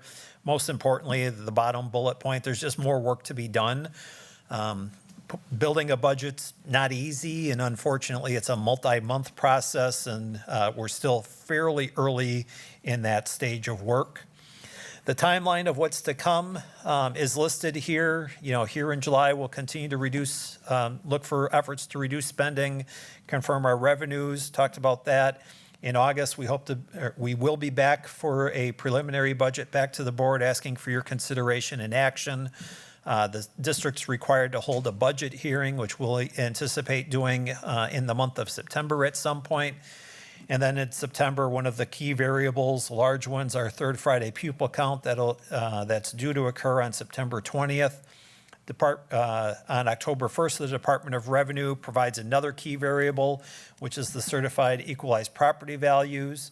And then on October 15th, the DPI provides the final large piece of the pie, and that's the certification of state equalized aid. So also, in mid to latter part of October, the Department of Public Instructions will inform the district as to the final figures with regards to students and costs that we should anticipate to support charter school, independent charter school, and our private school voucher students. So in late October, we'll be back before the board with the original budget and the tax levy certification as a whole. Before I open it up to ask for any more questions, I just want to kind of walk through a couple of things. One, the budget's presented this evening still has an approximate $7 million deficit. That's pretty significant. We'll look at our revenues, try to find more ways to close the deficit from a revenue perspective, first and foremost. Of course, then we also need to review our expenses to identify if there's additional cost savings opportunities there. To put it in perspective, with a $7 million deficit, we have approximately $10 million in our fund balance. With our current state, the board members are aware of this, and maybe some of the public as well. Here last week, we executed our line of credit for cash flow borrowing purposes to the tune of $2.5 million because we knew that we would be short of cash in the latter part of August through mid part of September when we receive our first state aid payment. So we would not have had cash necessary to meet our day-to-day operations, payroll, and our accounts payable. It's the first time that the district has utilized their cash flow borrowing since I believe the 2015-16 school year. I'm kind of working off that from memory. Perhaps some of the board members can confirm or, yeah, thank you. So that's the first time in a long time that we've unfortunately been in the position that we are in. So just to kind of put the bow on that. Any questions? Other questions? I do want to bring note that from the past two budgets, we have been able to, at the end of the year, have some form of a surplus. I think it kind of showed up in some of the slides. We just didn't bring note of that. And so I do want you to touch on that before we wrap it up, please. So I think you're speaking of the 23-24 school year, where we anticipate that the fiscal year just completed will likely end up with a surplus position. It's hard to put a ballpark number on it right now. I know for certain it's not going to be in the million or plus. I wish that it was, but I don't see that happening. It's likely to be in the hundreds of thousands of dollars, but even that, I wouldn't say an $800,000 surplus, maybe a $200,000 surplus. And more importantly, here it is July 2nd, but there is a lot of activity that occurs in the month of June from a business and operational finance perspective. And some of that activity, quite honestly, we just haven't even booked into the system yet. So we'll be working to close out last school year through probably about the second week of August, honestly. Any other questions? Go ahead. Thank you so much. Thank you so much for putting this presentation together. And I think we're all aware that this is for discussion and information. I have two questions. One is short and easy. Since the budget hearing has traditionally been in October, I will say since I've been on the board, it has never been well attended. There's been very little participation. We also have talked about previously having a legislative town hall listening session, and I'm wondering if we have capacity to pair those together to advertise and hopefully maximize participation from the community, where we can sort of listen to what our legislators have to tell us about what they've been doing for public schools, where we'd have the opportunity to voice our own concerns. I'm certain that, you know, people who showed up would have the ability to do the same depending on how we format it, and that might increase engagement in the September budget hearing. Is that something that we're open to, or are there issues with that? From an administrative perspective, I think that's something that we could possibly explore. I'm always a maybe, not knowing where we will be at the end of this month with our budget, plus, you know, of course, what we will be asking the board to consider at our preliminary conversation first week in August. You know, things still have to flesh out. So I'm a maybe in that thought for now, Mrs. Miller. But No, certainly. because sometimes in those spaces, people do want to come out and hear just from their legislators. And so to say, oh, we're going to do this budget conversation as well, it may feel different for some folks. So I'm a maybe at the current time. So No, for sure. I'm just trying to, you know, optimize some engagement. I think it would be nice because, you know, we sat there, we had like the phone line going and like no one would call. It was kind of sad. So it would be good to get some more folks to show up. Secondly, it seems to me my biggest takeaway from this presentation is that money can solve problems. And I think that I want to commend our administration and our teachers, our principals, and everybody who is like working hard in ways that are not even being shown here tonight to try to move our district forward despite the financial constraints we have. And I just want to introduce this thought because Board Member Anderson, who couldn't be here tonight, was kind enough to entertain my question at our committee meeting. You know, Dr. Garrison's done a great job sort of unearthing and dusting off that there is actually an existing dormant SDB foundation. And while I doubt that our foundation can make up $10.8 million, it would be so wonderful if people from the community who are interested in supporting our teachers, who many of whom have shown up here tonight, would take it upon themselves to revitalize that foundation and do some really aggressive fundraising. Because while it is very difficult to ask people to understand what a mill rate is and to show up at the polls on a rainy day in April to vote for the absolute necessary funding that we have for public schools, it's a lot easier to ask your neighbor, like, hey, I'm trying to like keep my classroom going and we're trying to keep class sizes where they are. Would you be interested in funding this to help us retain teachers for all of the wonderful reasons we've heard tonight? And I just wanted to take this opportunity to put that out there, and it is absolutely not going to solve any major problems, but it certainly can't hurt. So I wanted to sort of like throw that out there. I guess that's all I have to say right now, other than just this is a lot to consider, and you've done a wonderful job kind of delineating all the considerations. So thank you. Any other questions? Just one point, and I apologize, I didn't reflect on this earlier, but you know, you just heard me speak about we got an approximate $7 million deficit, right? So back in April, we asked for $9 million in operational authority, right? That would have closed that $7 million operating deficit, removed that, and perhaps could have helped save, you know, that extra $2 million, some of the expense reductions that we've had to bring forward. You know, nobody's excited about that. But the opportunity was there to try to preserve that. Yeah, the state also is facilitating cutting $20 million from our budget this year between private schools and the lack of special education funding.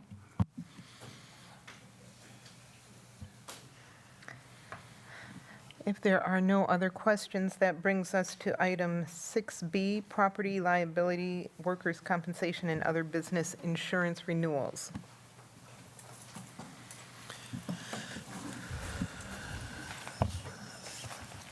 So I'll just kick us off real quick with this. As you know, we have been looking at our insurances throughout the school district, and one of the things that we have to, of course, look at is our year-over-year costs and the insurances as well. My hopes is that in this very high-level overview that Mr. Chady will provide, will give you all a snapshot of the increases that we have to consider. Just to let you all know, and Mr. Chady will probably going to mention this in his excerpt, that this used to be brought to the board, but then it stopped. And so then, of course, Mr. Chady brought that to me, and I was like, well, of course, we need to bring it back to the board because it was over X amount of dollars. And so, you know, full transparency, this used to be brought to the board, then it stopped, and now we're bringing it back. just so that the board is aware. And again, maybe it's something that, that we will need to continue to look at, but just a high-level overview of our current insurances, and I'll turn it back over to Mr. Chady. Yeah, thank you, Dr. Garrison. This was discussed earlier this evening in the Business Finance Operations Committee. I believe the majority, all of the board members, if I recall correctly, were present for that. So I won't go necessarily into all the details that we did there, but I will use this as an opportunity to educate the public on a couple of things as well and why the change. So on the agenda tonight for a couple of different reasons. One, for public awareness, both of the school board members and the community as well. And two, just because I don't necessarily see an exemption for the renewal of the business insurances in our current purchasing policy 672.1. Given the dollar value of this, $625,000, almost $626,000 being recommended, I felt it appropriate to come back before the board and the board to consider, is this something that you want to see, need to see every year going forward? And if so, that's fine. We can make sure we do that.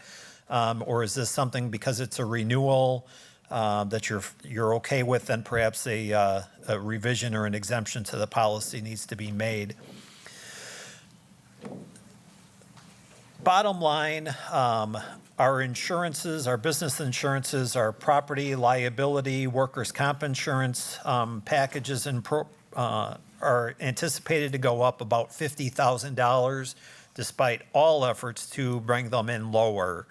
Currently last year in the 23-24 school year, we spent about $576,000 for such insurance coverages.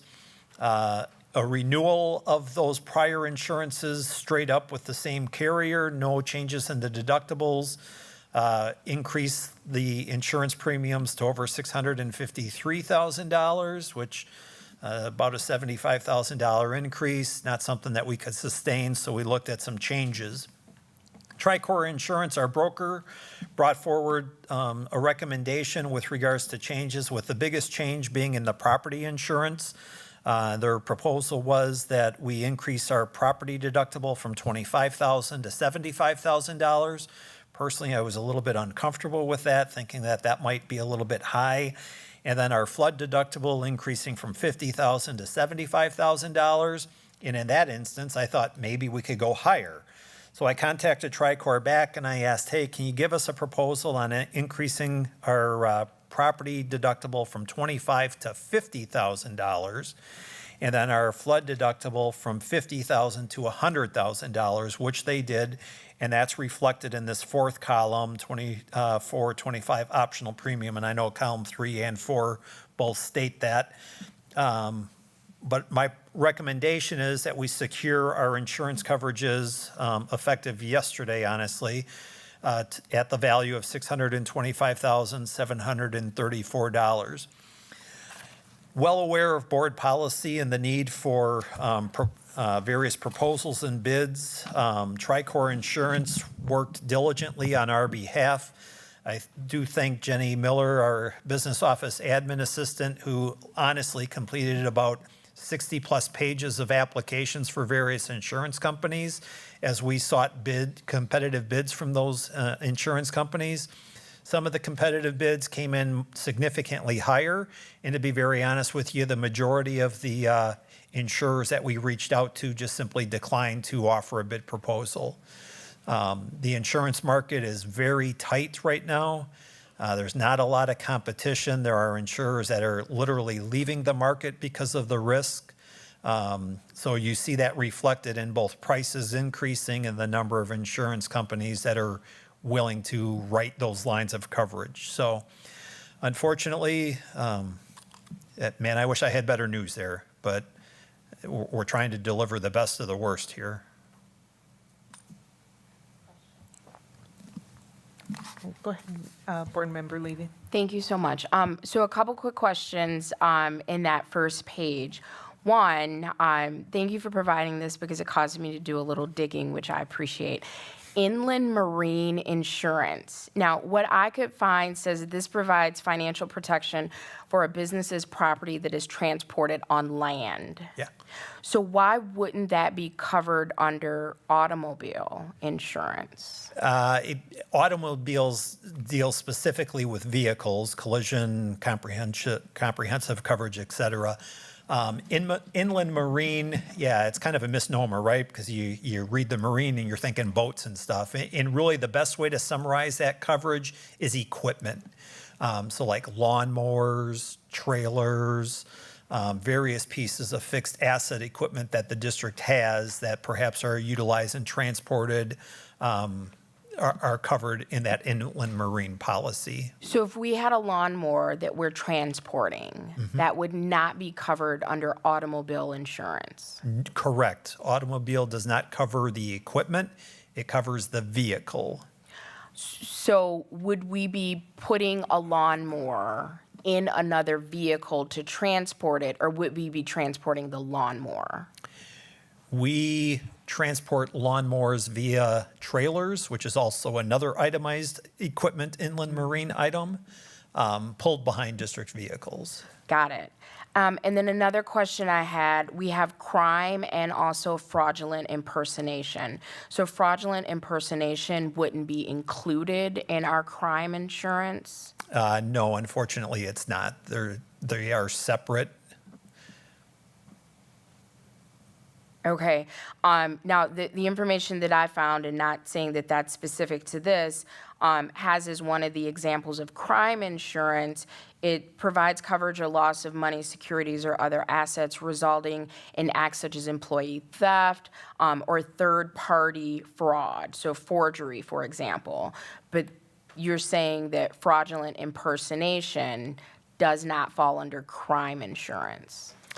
Yeah, Board Member Levy, I'd have to defer to our insurance broker, and unfortunately, I was not able to connect with them to provide those specifics.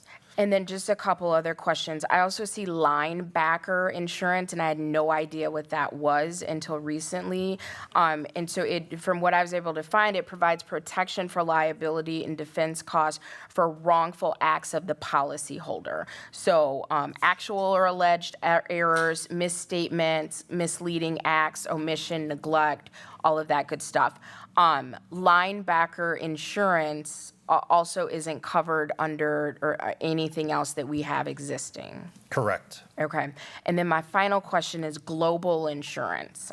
Now, what I found is that's multinational insurance so that you're covered around the world. Yes. To the best of my knowledge, we are not operating globally. So We do have student groups that go on international travel, and that's what that coverage is essentially for. So this is specific for students that do international travel. It provides insurance protection to the district with regards to those trips and travels. Yes, it does not provide against any wrongful act that may occur by a staff member, et cetera, on those, yes. So what does that mean? So let's say that we have a student that goes to Africa for the summer or for some trip. When you say it covers the district, does that benefit the student that's participating in that travel at all? No, so think of it as a liability insurance. So if something were to occur, essentially the best way to describe it would be that the district should have access to legal counsel through the insurance carrier to represent the district in any act that may occur there. If a student was on one of those trips and had a medical emergency and needed to seek medical care, that would be separate and outside of the global insurance. That would be covered under a student's family personal health insurance. So this only protects the district and not the student or the staff that may be participating in this international trip? Correct. And then is this something that we have international travel with students or staff on a yearly basis, that we always have to have this? I can't speak to that because I don't know that answer, but I do know that I think we've got one foreign. We have Scotland coming up. Yeah, but I don't know. Okay. And Costa Rica, okay. Yeah, and I don't know the frequency of that. You know, some districts have those things annually, some are every 2 or 3 years. I can't speak to the frequency here in Beloit. Okay, thank you so much. Yeah. Any other questions?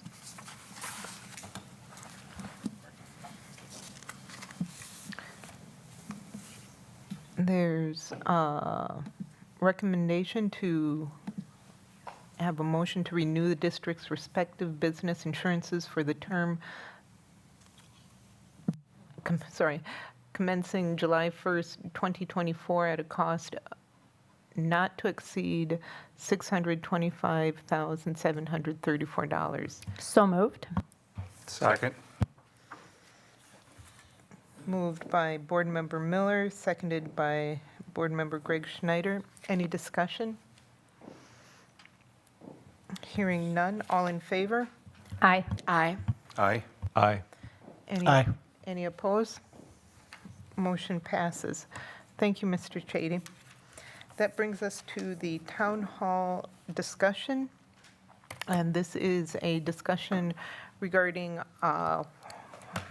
the feedback we received after our first, I think we called it a referendum debriefing listening session. And we got a lot of good feedback, and one of the senses that I got and heard during that meeting was that people would like to have more of a conversational style meeting, and then that brought us to perhaps having a town hall style meeting. So tonight, if we can just as a board take a couple minutes and discuss what we would like to see and timeliness of it with Dr. Garrison's input as well. I would like to share. Thanks for asking. You know, I appreciate the community coming out and sharing with us, you know, their thoughts as pertains to our last conversation with the referendum. I was able to follow up with some of the members even in the audience to bring some additional clarity to, you know, some of our referendum spaces. But I think there was a need for us also to be able to share back, as you just mentioned. In those spaces, I like things to, and this is just me speaking because you asked, I would like us to kind of stick to a specific topic or topics, because we don't know what to necessarily prepare for if it's everybody's individual thought that they want to talk about. And so if we were to, you know, venture down this road, which we can, I would like us to kind of stick to some topics. So if it's, you know, come on, let's talk about, you know, academic achievement. Come on, let's talk about our budget. Come on, let's talk about our programming. Come on and talk about, you know, just that way we will be able to kind of focus our presentation, because it's supposed to be a share back and forth from administration perspective.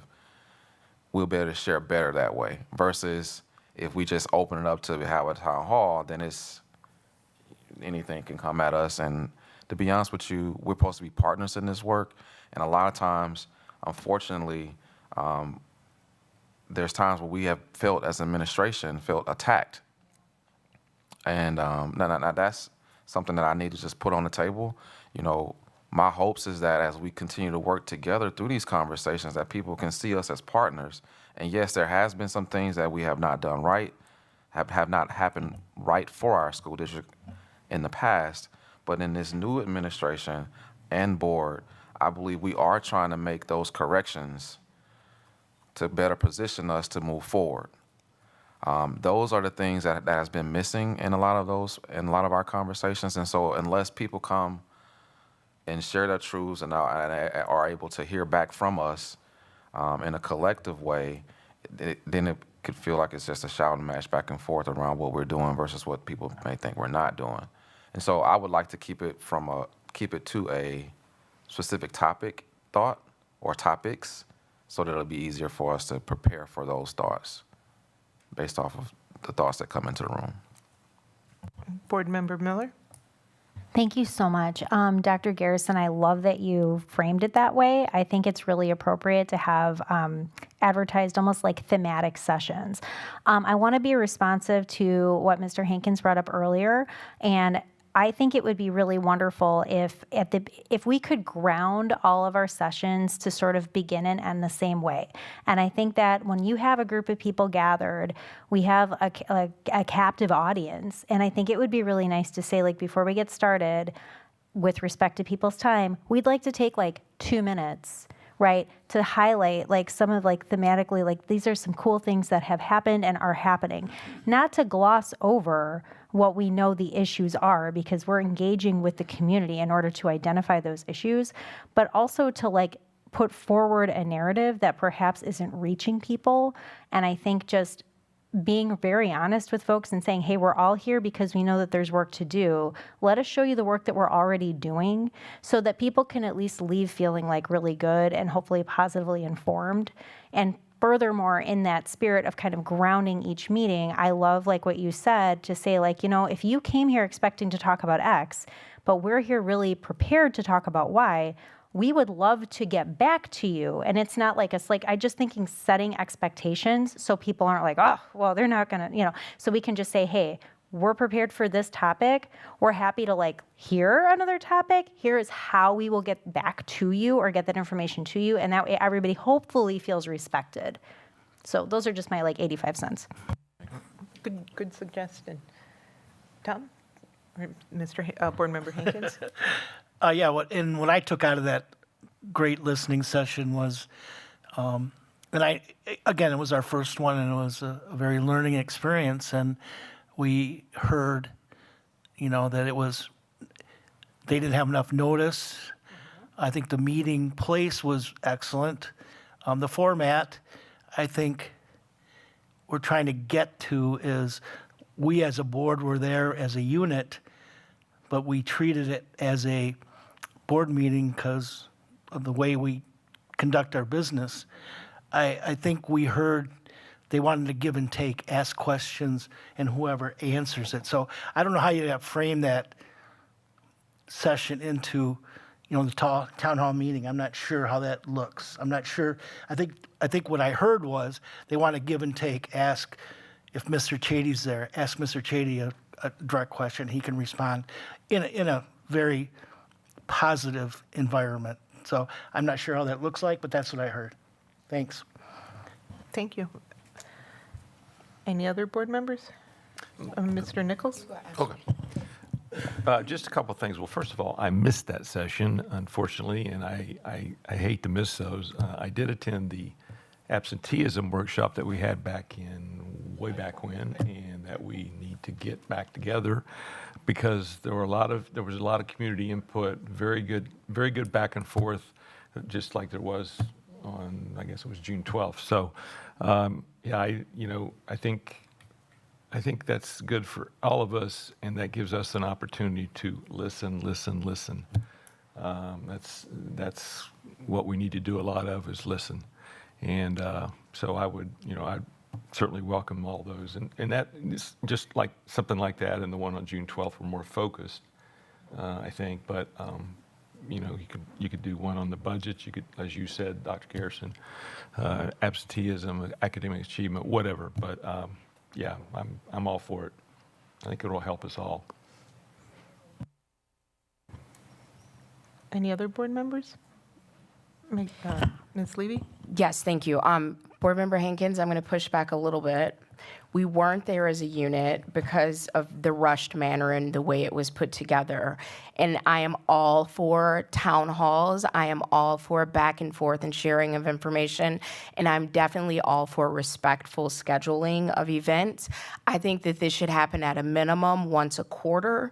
And I think we select the topics from feedback that we're hearing from staff and community and board members. I would love to participate in every one of those. I think that we give people enough advance notice about the where, the whens, and the how. I would love for us to have like a neutral facilitator so that the board can fully engage and not have to facilitate, and the same for the administration. If we announce our topic, again, with input from students, staff, community, board members, et cetera, that gives the administration time to prepare, and they can fully participate in that. So again, I would love to do this quarterly. I would love to do some on the west side, some on the east side, in school buildings, outside of school buildings, whatever works best for those that are interested in engaging with us. I love everything about that. Let's get dates selected. Just a clarification on me. We treated it as a board meeting because it was called to order, there was roll taken, because there was 4 or 5 of us there, so we had to treat it as a quorum. And President Johnson, you can comment. Oh, well, and it was a board meeting listening session, and yes, we did not have the amount of time noticed, that we typically have. We, as we move forward, thinking about referenda, whether it's going to be in November or in April, it's better that we get the discussions happening sooner rather than later. And we were there just to listen, to get feedback from people who felt strong in one way or another, and why they made their decisions to vote the way they did. Go ahead. Perfect. I just really quick, it was suggested at the last one that we make sure that we have an interpreter available, and I forgot to mention that earlier. I just wanted to jump in and put that into the space. Thanks. Any other comments or questions? So I'm hearing from the board, or just make sure I'm clear. So we're talking about a quarterly opportunity. That's what Mrs. Levy just mentioned, but Board President Johnson, of course, I just want to figure out a timeline because everything's going to start, school year's already started. You know how that goes. So we just want to make sure we get a timeline discussed amongst the board. Does quarterly seem to work for everyone? I love that, and Dr. Garrison, forgive me in advance, but I'm going to throw this out there as well. I think it would be amazing for our, and he does not know I'm about to say this, our superintendent and members of the cabinet down at the high school, they have flex scheduling. And I mentioned this before, no pressure, I'm just going to throw this out here again. If maybe once a semester, students could sign up to speak to their superintendent, cabinet staff, however you want to configure that, and they can schedule it during their flex time, they know it's coming up, and get feedback from students that want to show up and share their ideas. I think that would be a beautiful idea. I would love to be a fly on the wall for those sessions. Again, I'm just kind of throwing this in there since we're talking about pulling community together for feedback. I would love to have us be more intentional about seeking out feedback from our students. May I piggyback off of that? Because that actually reminds me of a wonderful conversation that I had with, I won't name her name because I don't have permission, but I have a community member who calls me periodically. And she is a member of an active alumni association, and they meet regularly. And I think that would also be a wonderful opportunity if maybe as a board, and I'll volunteer to do some of that work because I don't want to put it all on Board President Johnson, but maybe we could reach out to existing alumni associations. I know there's a retired teachers group that meets. If there are student groups that meet, and perhaps we can schedule appearances that the board could make to be just listeners, like Mr. Nichols suggested. I am fully in favor of doing a town hall.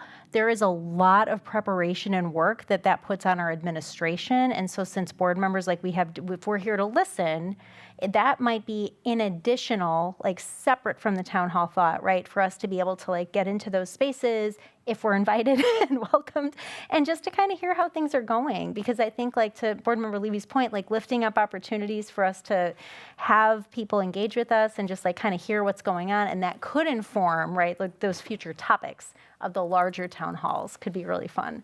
So thanks for bringing that up. I concur. I mean, we got to do a better job of getting feedback from our students, especially in these I shouldn't say hot topics, but especially in these big conversations that also impacts them. Last year, I felt like our efforts were okay. We did reach out to the schools. We did do the registration, voter registration. We reached out to the community college as well. The community college as well as Beloit College to help in that way. But our students' voice, we could impact more in this conversation because it does impact them when we start talking about teachers and programs and everything from activities and athletics. I mean, everything is it does impact our students, and so we can do a better job at soliciting the voice of our students. Duly noted. Okay, well, I'm sorry, Board Member Greg Schneider. You've been so quiet tonight. I agree with all the comments that have been said. I think it's really important. I like the idea of once a quarter to begin with. There is so much other stuff going on. I don't want to overload everybody to begin. There may be an occasion where we need to add another one in if something big is coming up. But I think we need to be careful on our time and especially the administration's time with everything that's going on right now. But definitely, I think I like the idea of a town hall. With the last one, there were people just asking questions about the referendum. And I know, Dr. Garrison, you said you reached out to them. But it would have been much more of a time saving if we could have discussed it right then in the meeting and covered them all, rather than having 3 or 4 individual meetings covering the same thing. So I think just being able to share that information and share, feelings and where we're at and how things are going, and to have that discussion to work through that would be very important.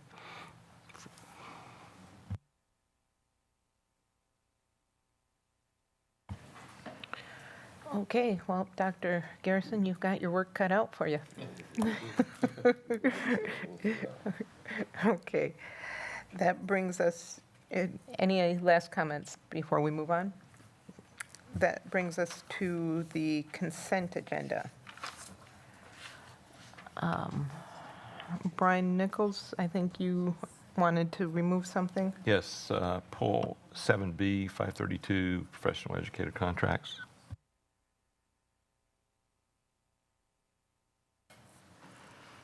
So,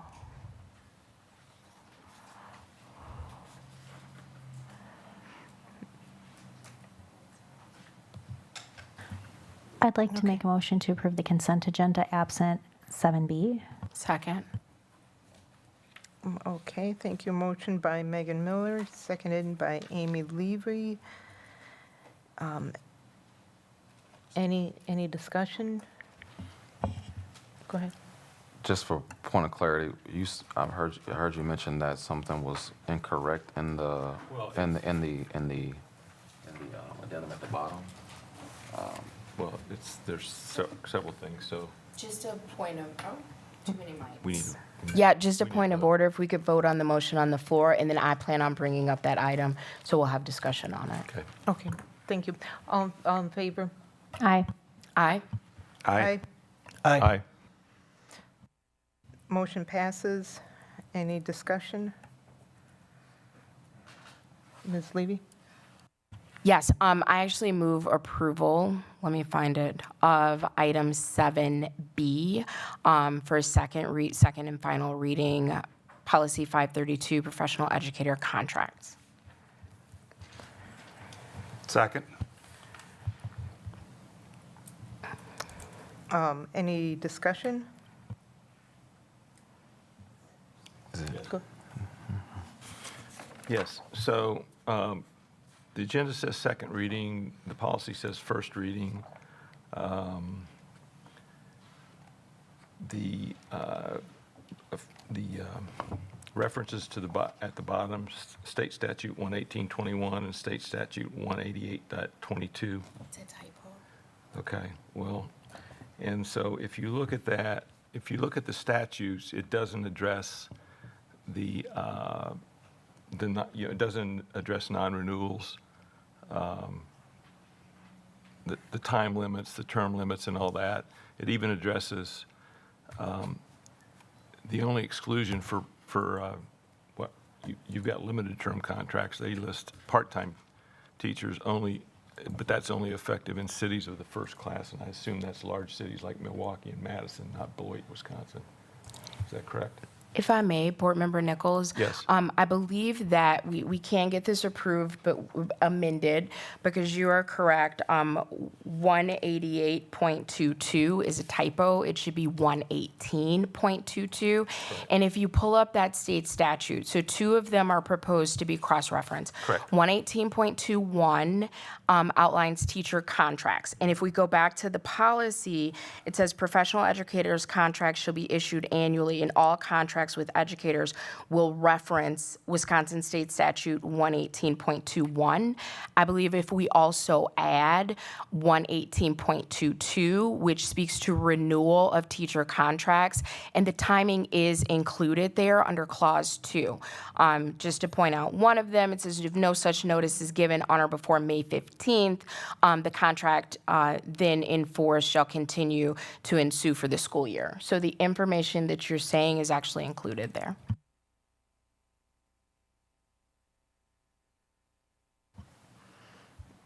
Did you have other concerns with the policy?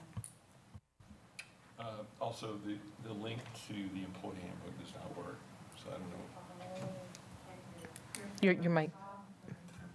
The link to the employee handbook does not work. You get an error message. So if someone's trying to look for that, it doesn't work. I can't answer that. Well, I don't think that should be a reason not to approve policy for a final reading. I think that's something that we can get corrected. So because there was a vote in a second, I know it's a little time consuming, but if we could vote that down, and then I would be more than happy to make a motion as amended. And again, those amendments, and please let me know if we didn't address all of your concerns, Board Member Nichols. There is a typo at the cross-reference, so it should be State Statute 118.22 instead of 188.22. And it may be helpful if we title those so people know exactly what it is. So for example, the State Statute 118.21, if we put teacher contracts, and then State Statute 118.22, renewal of teacher contracts. And then if someone can fix that link for employee handbooks, does that address all of your concerns with the policy? Except for the limited term contracts, because if I'm reading this correctly, we have to notify them even on a limited term contract, although they refer to it as part-time contract. I'm assuming, I hate to assume when it comes to legal, but I'm assuming that's the same thing. I believe that is different than your professional educator contracts, but if someone from administration could clarify that. So this would be non-professional educator contracts. Ms. Almendarez, would you provide some context for what's required for renewal or non-renewal? So there is a difference between limited term contracts and professional educator contracts. Okay. And we'll bring clarity to that through Mrs. Almendarez's thoughts. Good evening, Board. Good evening. Limited term contracts are only good for 1 year. The verbiage within the contract itself is consistent with what it reads in the policy. Essentially, they're taking a 1-year contract that expires that same year. If they wish to come back, we do have the option to go ahead and contract with them again for the subsequent year. It allows the district to ensure that they're also meeting all of the requirements, because the limited term contracts are primarily for our provisional license. So there's enrollment in programs that need to happen. There's registering for the license that needs to happen. And so we don't enter into a regular professional educator contract until they do have all of their license requirements in order. And the professional contract? The professional educator contract follows the 118.21 and 118.22.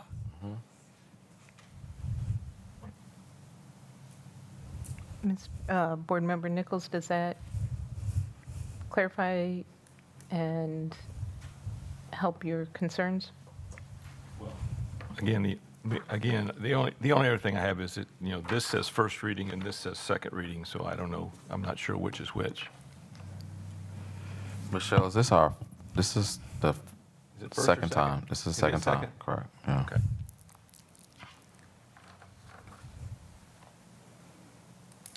So again, if we are interested in approving this policy with the edits, we would need to vote down the motion that's on the floor, and then I will be happy to issue a new motion for the policy as amended.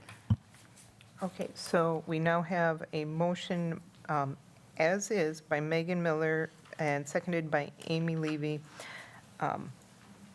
Did I? No, sorry. Oh. Okay. Okay, so that motion was by Amy and seconded by Greg Schneider? Is that the first one was? Okay. All in favor? Any opposed? Nay. Nay. Okay, so. Nay. So that motion fails. Oh,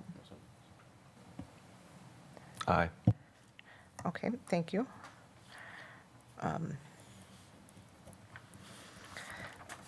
Okay, and second motion, I move approval of policy 532, professional educator contracts as amended. Second.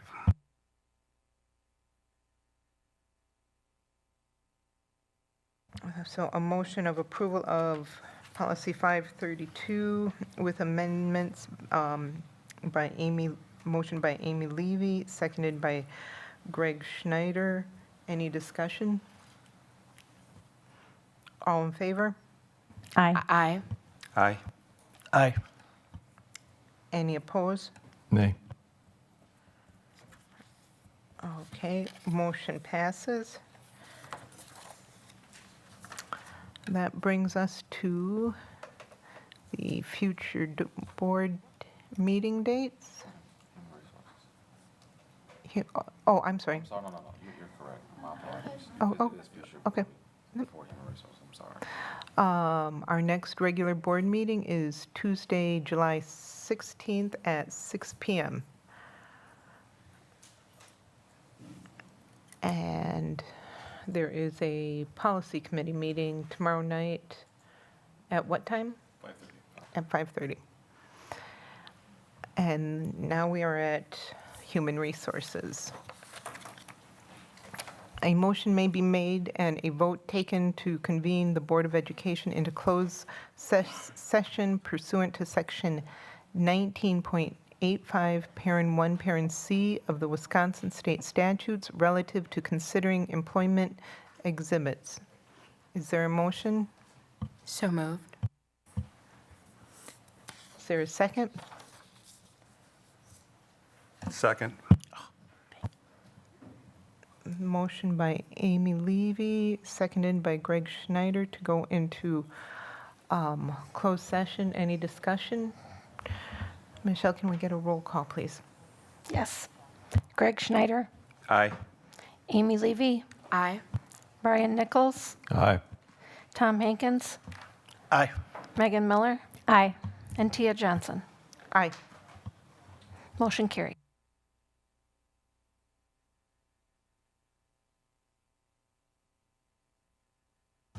The Board of Education may reconvene to public session in order to take any action if necessary on the items discussed in the closed session.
And I love Shelley so much.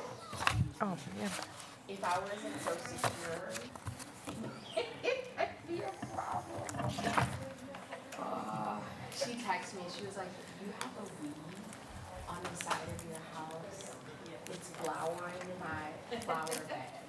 She's like, is it okay if I spray and or remove? I'm like, Shelley, you can do all of this stuff. You do whatever you believe is best. All the things. That's so nice of her to ask. I love Shelley. That's so nice of her to ask too. Like, can I? No, please forgive me. First of all, please forgive me. Wow.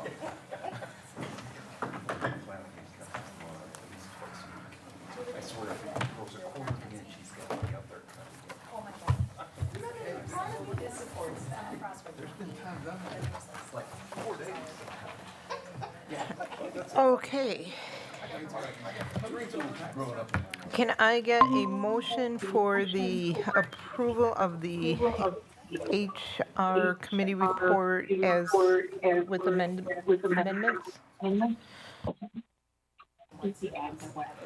Yes, with amendments. Someone, is it me? Okay, that was me, sorry. There are some amendments that we would like to make, per board, approval.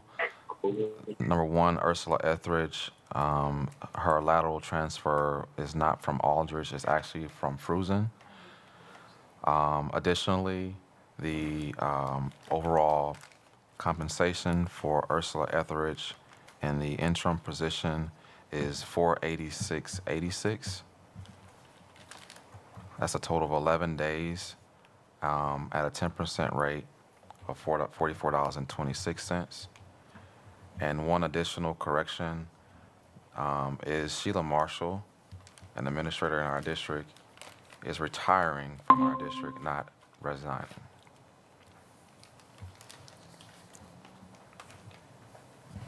I move approval of employee recommendation Exhibit A. Second. Motion of approval of Exhibit A by Amy Levy, seconded by Greg Schneider. All in favor? Aye. Aye. Aye. Aye. Aye. Any opposed? Motion passes. And that brings us to item 10, executive session. A motion may be made and a vote taken to convene the Board of Education into closed session pursuant to Section 19.85, Parent 1, Parent E of the Wisconsin State Statutes relative to property/negotiating public funds, and Section 19.85, Parent 1, Parent G of the Wisconsin State Statutes for conferring with legal counsel regarding soil contamination. So moved. Second. Moved by Greg Schneider, seconded by Megan Miller. Any discussion? Hearing none, can we get a roll call, please? Yes. Megan Miller, Aye. Tom Hankins, Aye. Brian Nichols, Aye. Amy Levy, Aye. Craig Schneider, Aye. and Tia Johnson. Aye. The Board of Motion carried. Education may reconvene to public session in order to take any action, if necessary, on items discussed in closed session.